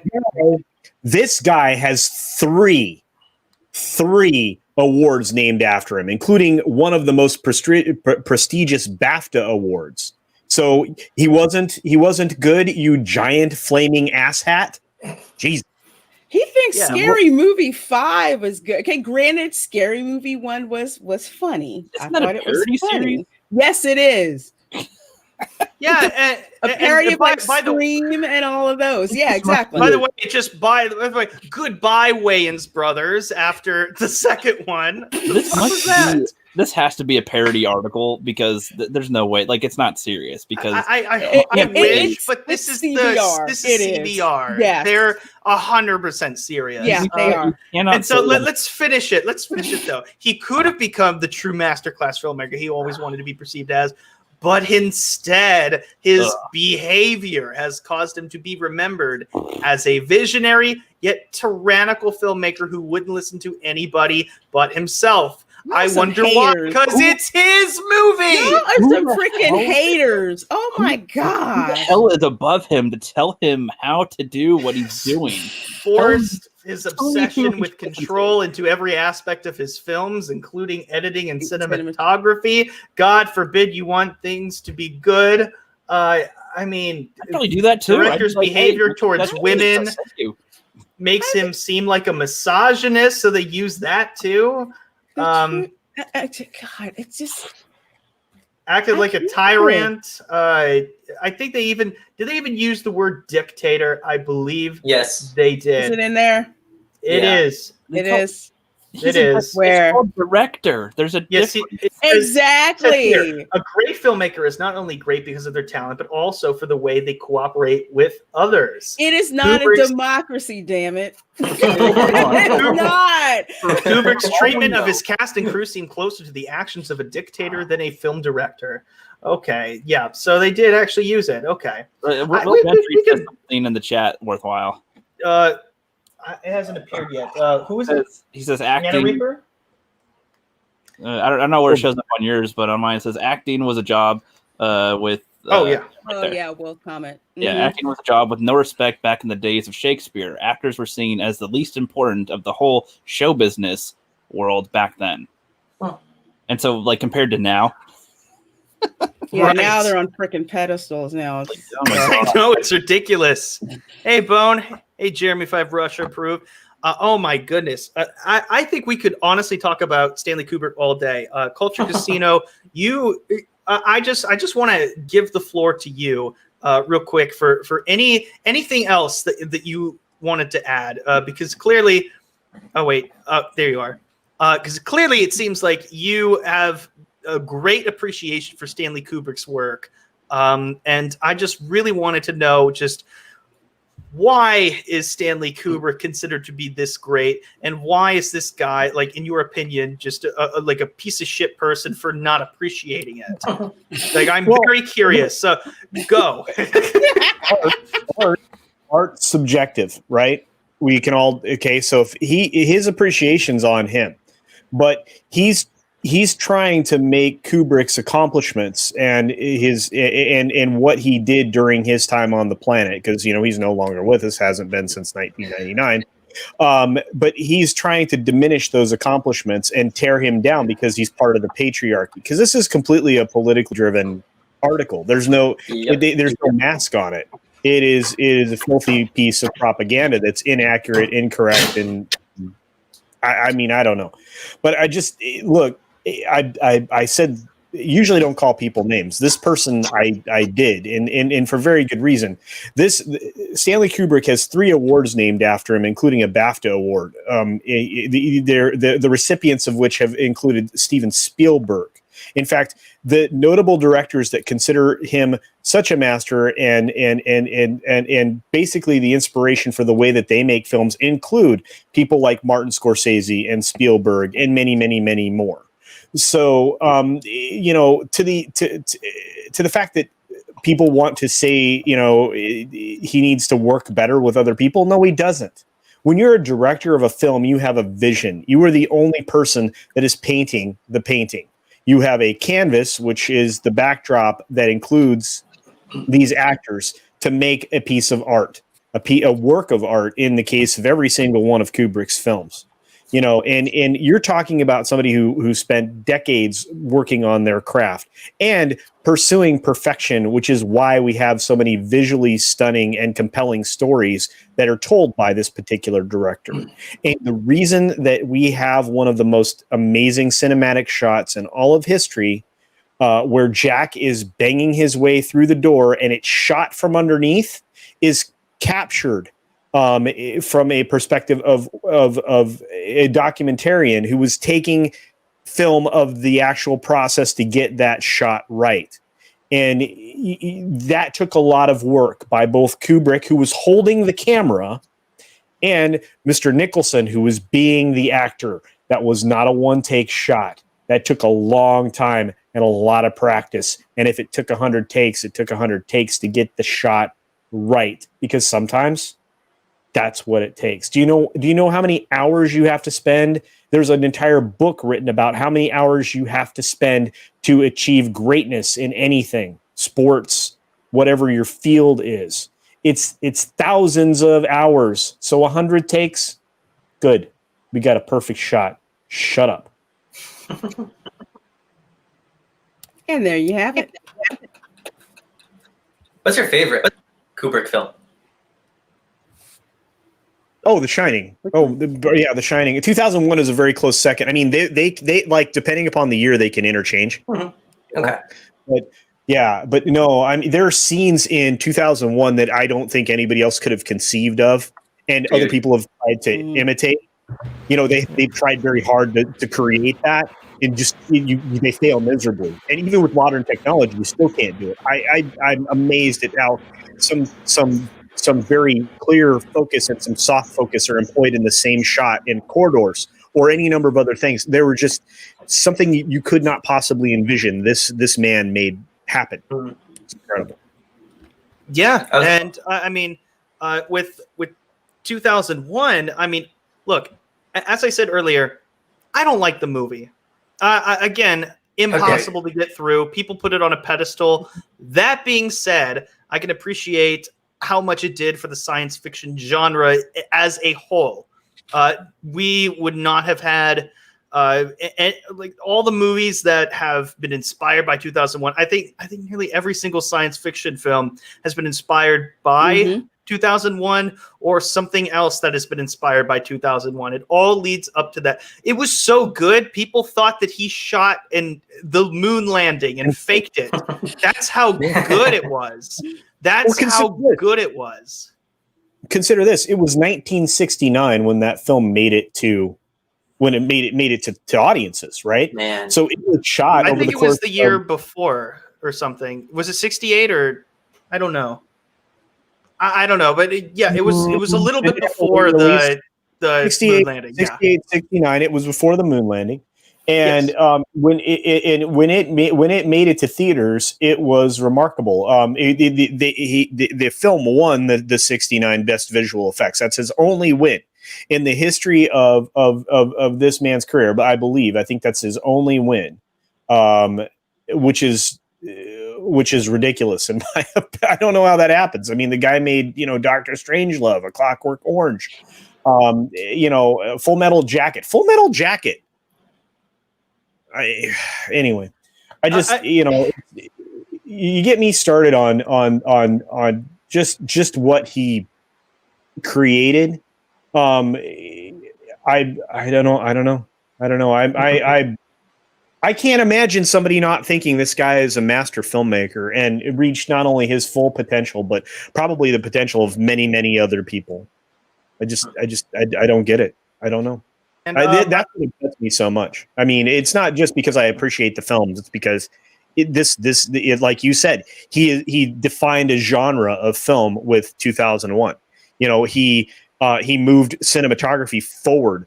He moved storytelling forward. Full Metal Jacket was told in a way that, again, every single time he made a film, it was made in a way that nobody else had ever thought of. Almost every single time. Dr. Strangelove being a primary example of just how weird you can be in film. Holy cow. Yeah, I mean, it can be weird. Not everyone's going to like it, but that's not the point. It's not the point of if you like it or not. It's the fact that it's the kind of thing that I can appreciate as a human being, as an artist, of needing that desire to get something that is in your brain and will not go away. And you need to get it out there, and you need to get it out there for people, whether they like it or not. You just want to just have it out there. And you can't do that with mere thought yet, but you can visually represent what you're thinking. And it's not always going to be exactly what you think, but if it is, all the better. All the better. And Stone Cold Jeremy is the best comment towards the bottom there if you want to. Let's see. I was going to get to that actually. These people. So thank you for reminding me on that. These people are probably tired of trying to reach the bar set by these great visionaries like Kubrick, Scorsese, Spielberg, etc. I would throw Coppola in there, George Lucas, many other directors. It feels like they're intentionally lowering the bar, aim for mediocrity, and that's why people are just like, oh yeah, J.J. Abrams is so great. Like, no, look, as somebody who's seen as that's what's so sad about that. He's seen as the prodigy of Steven Spielberg, who was literally given the original negatives to Steven Spielberg's early films that he made when he was a teenager, given them to re-edit, and he's just like, why would he do that? It's like, I don't know. You have some sort of connections, and he was just sort of thrown in there, and he's been propped up. And if he's the best that we have now, I am very scared for future filmmakers. It's like, that bar in South Park, except for this time they're trying to make it lower instead of instead of raise it at all. Like, they don't want to jump as high anymore, because that's too tiring. It's like, oh man, it's tiring to jump, guys. Well, let's just lower it so we don't have to jump anymore. All right, we can just have our handlebar next to us, and that's what we'll cling to. That's J.J. Abrams, the handlebar. Michael Brent says, I miss 2D animation that Disney, DreamWorks, Warner Brothers, Ditto. and Don Bluth. I agree completely. Yeah. The Boldy style is getting quite annoying these days. It's kind of like, can we at least get a mix of some old 2D ones for once, like a little bit here and there, please? Well, they used to utilize colors and music and sound to make what they're doing more incredible and stand out. And now, I mean, not to say they don't do that at all now, but I feel like it's losing its punch with the style that's used now compared to back then. Yeah, Don Bluth was talking about bringing back 2D. Yeah, I heard about that. He's the guy who made I think it was like Land Before Time. He was and American Tail and a few other really big films that I'm probably missing. He's made a bunch of others, yes. Yeah, and was a legit competitor to Disney during the Disney Renaissance, or a little before then, around that same time. That's some. I mean, you were up against The Little Mermaid, Beauty and the Beast, Aladdin, these classic films, The Lion King, and you were able to actually compare, like, and you were able to compete against that. Good on you, man. Good on you. The way they used to do it with the style was with like watercolor. I don't know the exact. I don't know if it's watercolors or some other word that I'm trying to think of how they used to do it, where it took a lot more effort to be able to make some 2D animations.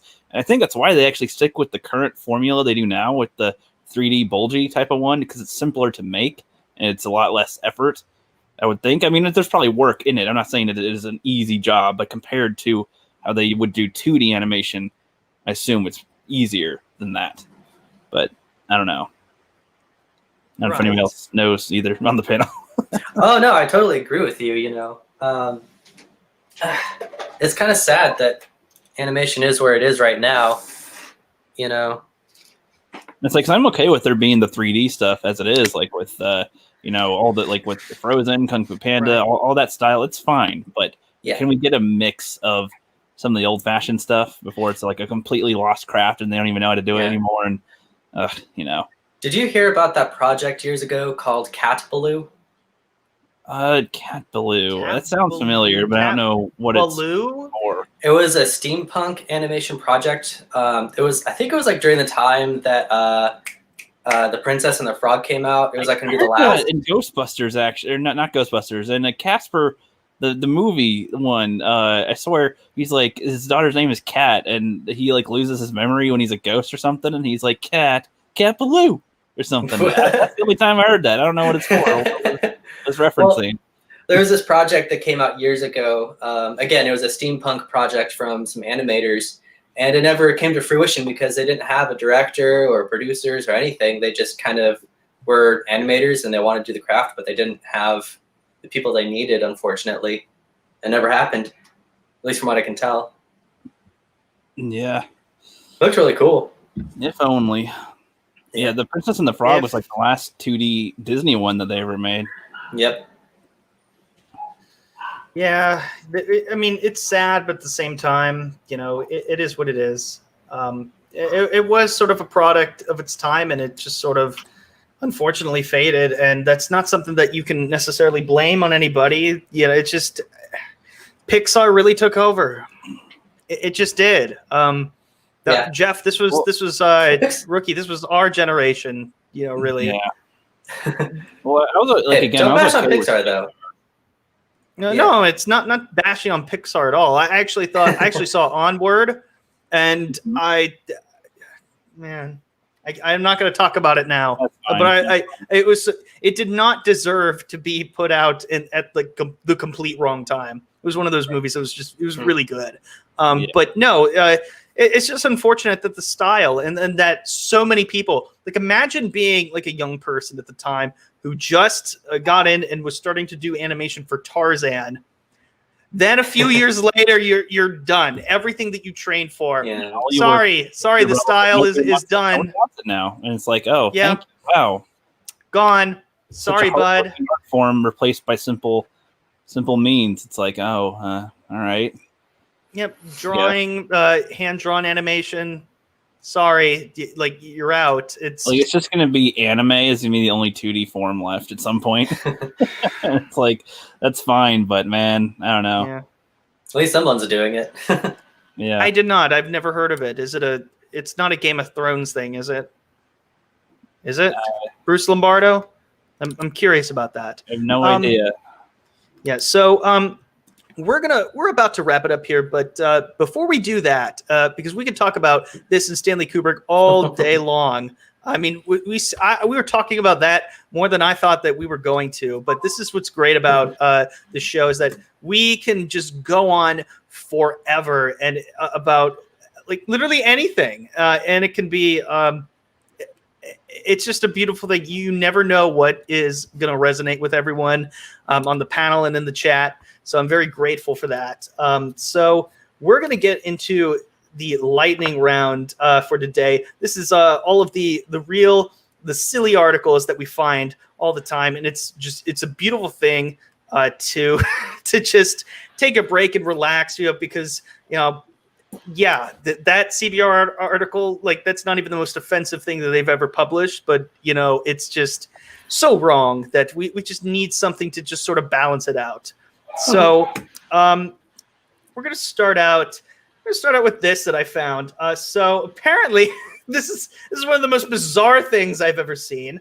A man who ran a cult and claimed to be a reincarnation of Jesus was arrested in Russia, apparently for as I read in the article, for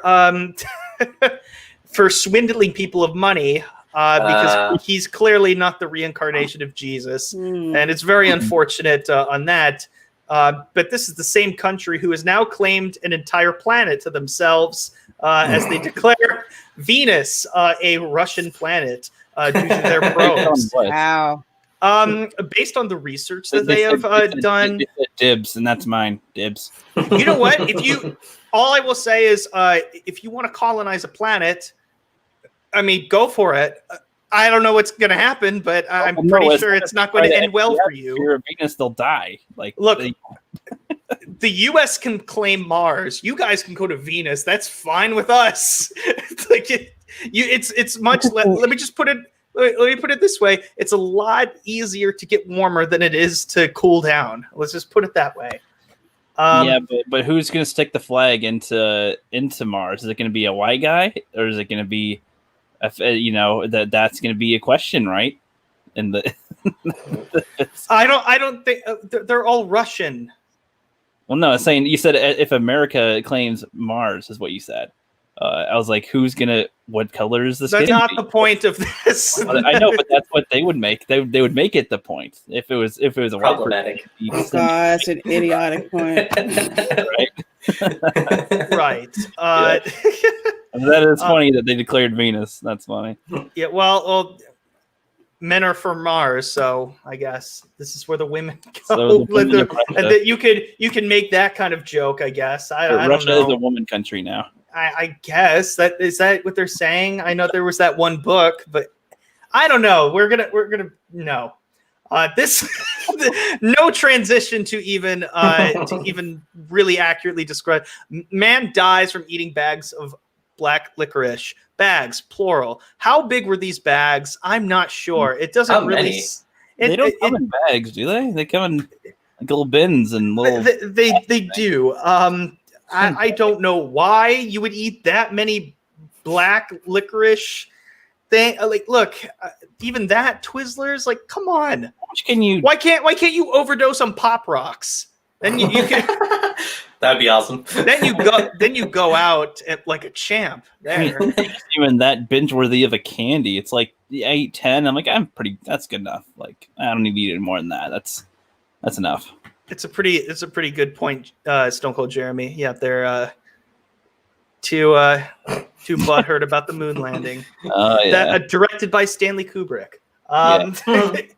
So Russia takes Venus.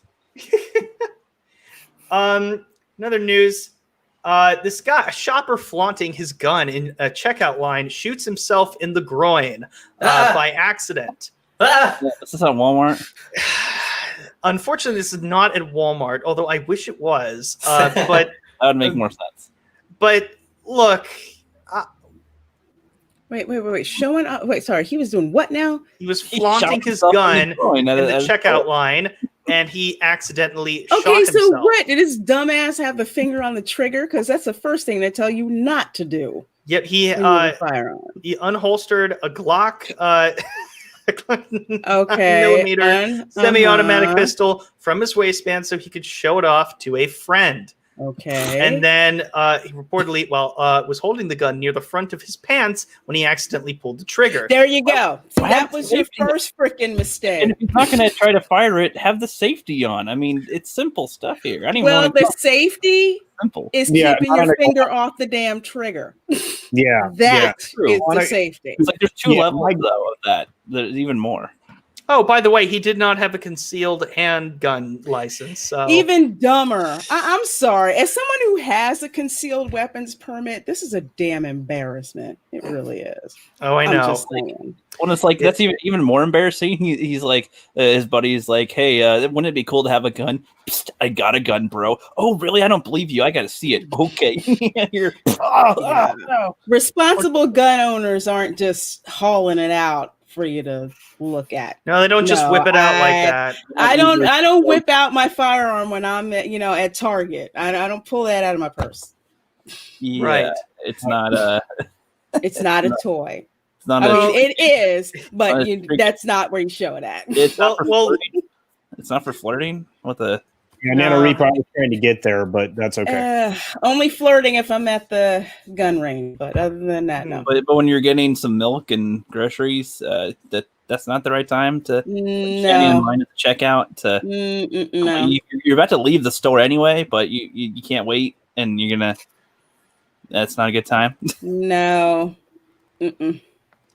Yeah, not unless you're getting followed to your car. Candy corn over licorice. That's, you know what? I'm going to have to agree with that. Candy corn over licorice. What universe is that? It is. Yes, I will. Black licorice, because cherry licorice is awesome, but black licorice is disgusting. It's ridiculous. Okay, yeah, okay. Maybe you got a point there, then. But anyways, speaking of Darwin Award winners, as Lorena would say, there's this an Indian man accidentally swallows toothbrush while brushing his teeth. And he had to go to the hospital and have it removed from his stomach. What the hell was he doing? I don't know. I don't know what's worse, this or last week's when a man was taken to a hospital after swallowing a COVID-19 testing stick. Which is worse? I forgot I wasn't here last week. Goes through both, actually. Which is worse, swallowing your toothbrush or the COVID-19 stick? Okay, hold on. Let me know in the chat. Which is more pathetic?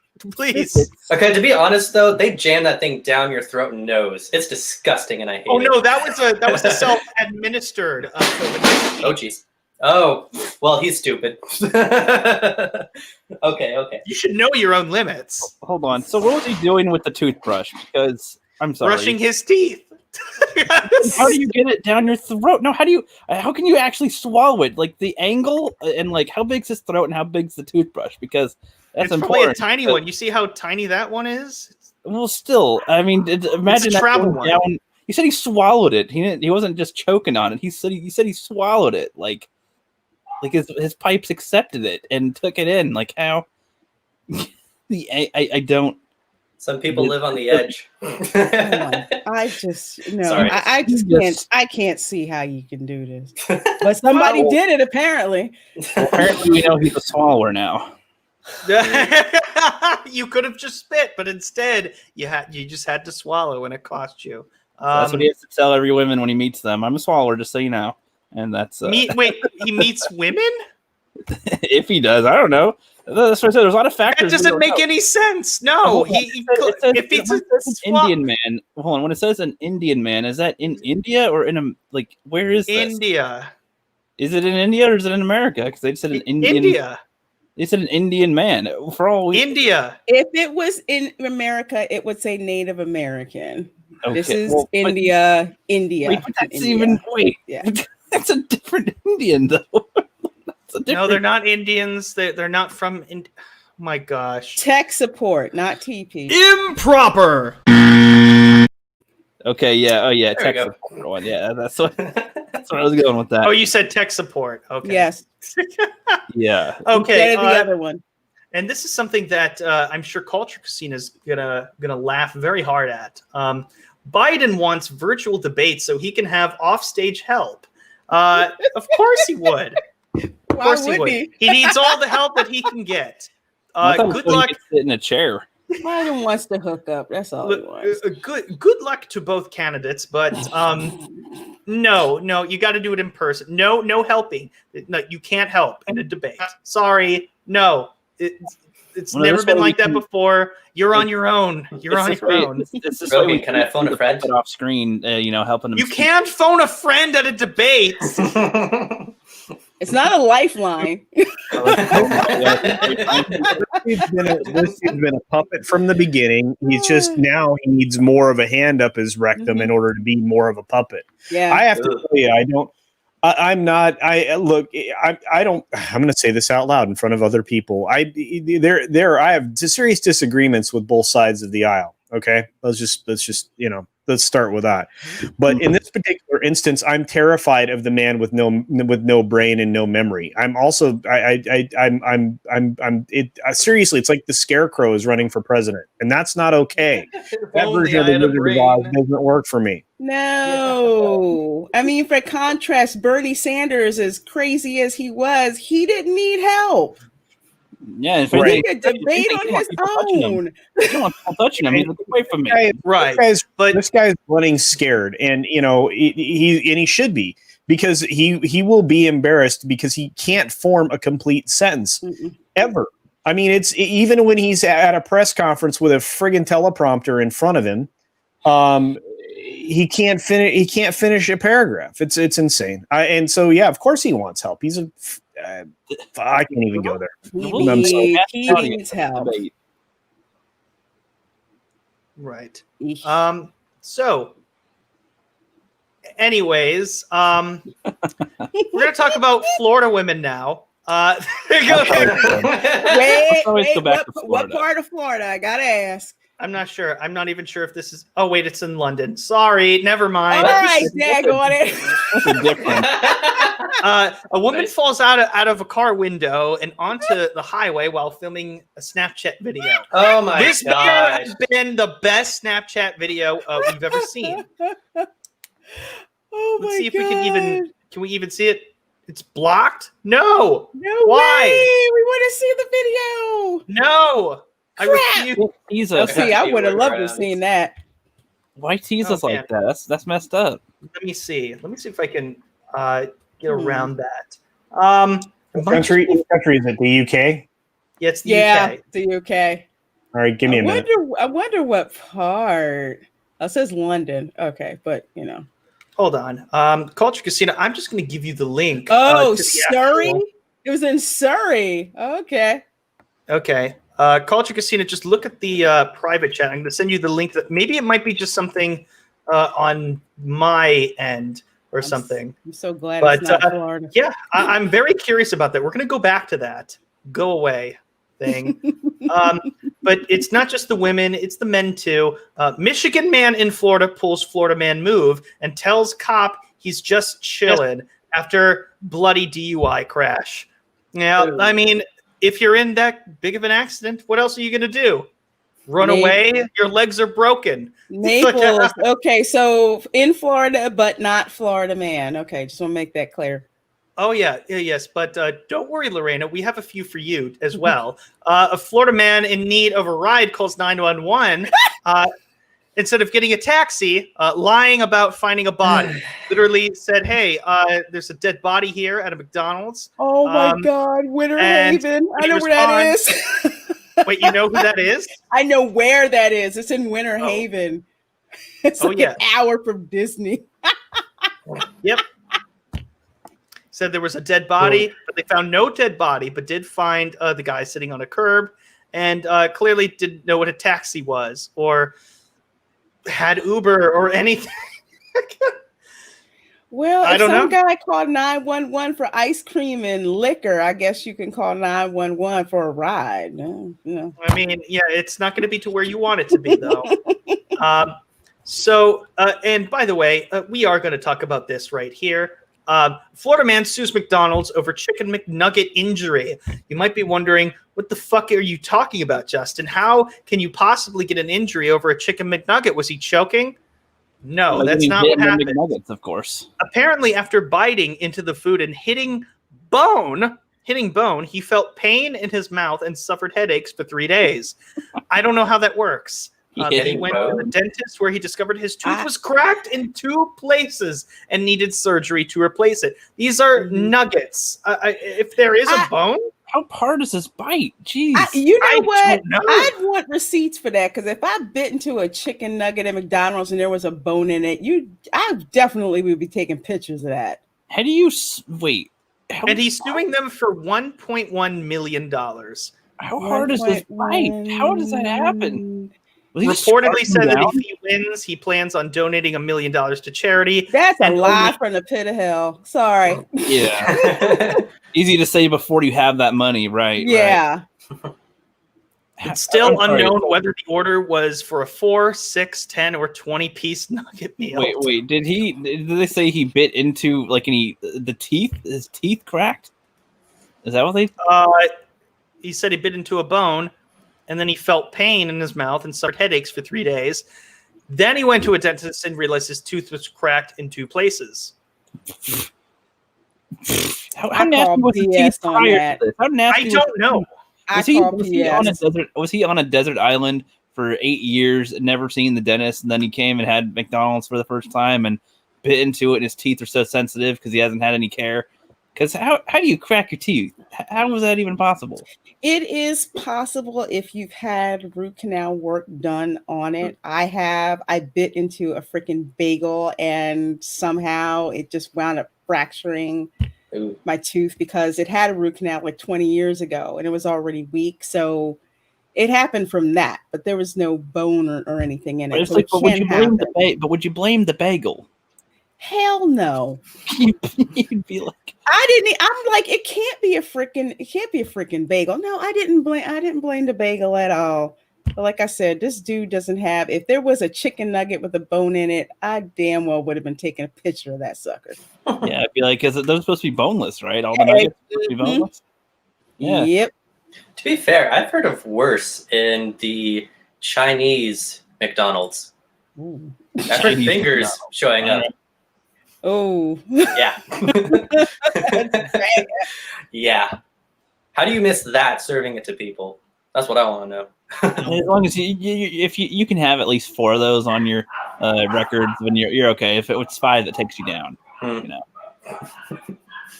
I'm still trying to find that video that woman was trying to film.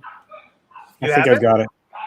You do? I think so. I went to the UK, so I think this is it. So you just if not, I apologize. But just kidding. Okay. All right. I did. I just went to the UK, as far as they're concerned. Anyway, here we go. Do not try and copy any of the actions seen in this video. I like that.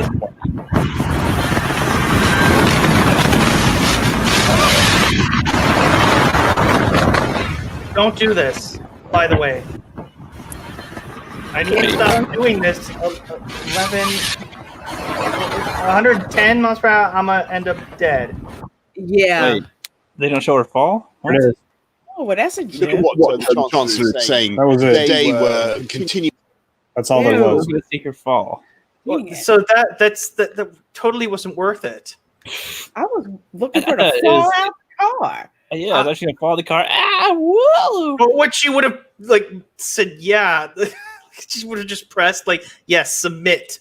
Now, as she's just has her body dragging along the highway. Yeah, because the article wouldn't sound nearly as interesting if it was she was filming Snapchat and then it stopped and then she crashed. It's like, no, it implies that it's also all captured during, because that's the fun part.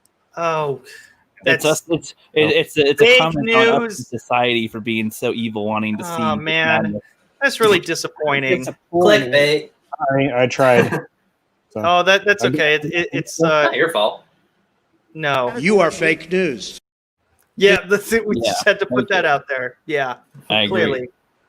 Anyways, so moving on, we only have a few more left. So this is the last Florida. It's not a Florida man, but a Florida teen offered cop oral to give back her confiscated jewel. And hear me out on this. This is probably one of the most ridiculous things you'll hear. It all started off very innocently enough. So this person right here, I would assume, she and her boyfriend were in a car and he was drunk. They were leaving a party. And what happened was he got arrested for obviously drinking and driving. And she wasn't initially going to jail. Okay, so they have a step by step for everything that was going on. So However, according to the police report, an officer waited with the person on the scene in the cop car until she could find a ride home. She too smelled heavily of alcohol and seemed to be talking a lot of nonsense. When she told the officer she needed the bathroom, he offered to drive her to a local gas station, but she refused and said getting out of the car and peeing right in front of the police car. Yeah. After peeing, she was arrested, obviously. And things got worse. Not only did she ask the officer if he was married and had kids, she insisted that she wouldn't want to mess up his relationship and that she would suck him off to get her jewel pen back, which is a vape for people who don't know, which she claimed she was used for anxiety. And I love how I love how it says, "Oh, honey, no." This is something that Christie would say. For real. She's scheduled for, she's going to, have it, arraignment. You could have avoided this by just shutting the fuck up. let's just put it that way. And speaking of which, and by the way, oh my gosh, it's just completely ridiculous. But not as ridiculous as this headline. Ding dong lawyer dinged for showing dong. I don't even know how you even. I don't know. Copyright impending. I don't give a shit. I just think I just think it's hilarious. But we have one more, and then we're gonna close it out for the night. This is something that I just found out last minute, just like 30 minutes before the stream started. I'm not even joking about this. Vietnam police seize 345,000 used condoms that were cleaned and sold as new. Blah. They've confiscated all that. Oh my goodness! This week showed dozens of large bags containing the used contraceptives scattered across the floor of a warehouse in the southern province of Binh Duong. Oh my goodness. They weighed more than 360 kilograms, about 794 pounds. Holy cow. Of used condoms. Oh, I received a monthly input of used condoms from an unknown person. Just one person, one guy. Can you imagine? Oh my gosh. Who is this guy? Like, this is Can you imagine like getting getting a girl pregnant when you had a condom on, and then she also gives birth to a baby that looks nothing like you with that scenario? No. I can't even imagine. No. Wow. It's just, this is incredible. But the memes of destruction says you can recycle condoms. I don't think you can. I don't think you should. I don't think it's recommended. It's definitely not recommended. I think once it's used, nobody ever wants to see that specific thing ever again. I wouldn't imagine so. I don't think this is Dean approved. No. Yeah, his expression this whole time has been in complete disapproval of everything going on. It's like, I would imagine so. By the way, we didn't really get to this tonight, but I just wanted to give a shout out to the Emmys. Fuck you, the lowest rated in history with a little over not even 6.5 million viewers for the Emmys. Congratulations. That's all I will say. They thought this. I had like 3 articles, but I don't know where they are. Okay, here they are. I'm just gonna do this real quick. I know I said this about the last thing, but my goodness, just a huge shout out to them.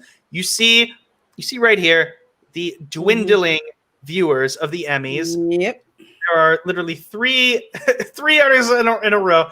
2018 Emmy Awards crashed to new low with 10.2 million viewers and slipping demographics. Next year, Emmy viewership falls under 7 million for the first time. It's going to happen again to all-time low. And then, of course, Emmy Awards dropped to all-time low, 6.1 million viewers. I've noticed this since 2015, around when the presidential election of 2016 happened. Surprise. Let this just be a lesson that alienating half of your audience is not the best idea. Let's just put it that way. And on that note, I think we're about done. We're going to wrap it up here. Thank you, everybody who's joined so far. Did I miss anything in the chat? There was an Emmys?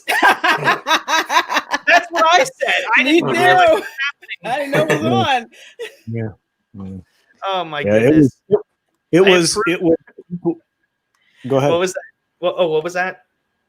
No, nothing important. Oh, no, you said it was... I didn't have anything important to say. It's all good. I don't remember. Was done. So you were talking about the Emmys. It was... Yeah. I'm not 645,000 condoms worth of done, but I'm done for this show anyway. Yeah, I'm pretty much done too. Anyways, thank you everybody for showing up in the chat, all the support. I appreciate it. So let's just do the rounds real quick because we have been going for almost 2 hours. It's been a little bit longer than usual. So Culture Casino, go ahead.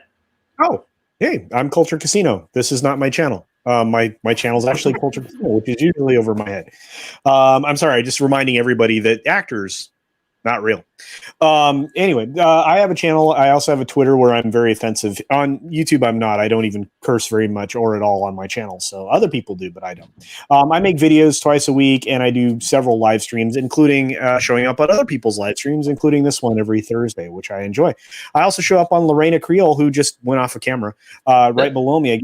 I get to be on her channel once a week, which is awesome. I get to talk about Florida men and women and just the crazy there. Plus, Lorena has some really great stories about her family, which is also awesome. So if you ever get a chance to go by there, I know this week's subjects are going to be awesome. I'm not going to give it away. Going to be great. Oh, we lost the rookie critic. That's no good. Yeah. Anyway, Rookie, come back. he went, Come back. There he is. And yeah, there he is. Yeah, and you can find me on any number of other channels, and I'm just going to be done because I could go on for not quite as long as Lorena, but almost.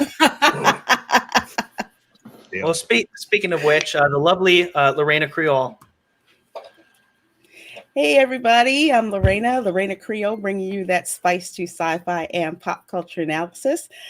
I'm on a couple of different shows, of course, always here on Thursdays at 7 p.m. At 9 p.m. tonight, well, actually, it's going to be more like about 9:15ish. I will be on the Queen's Council on OG Star Wars channel this week. Tomorrow at 9 a.m., I will be on Loki's Mornings of Mischief, so I'll be on Loki's channel at 9 a.m.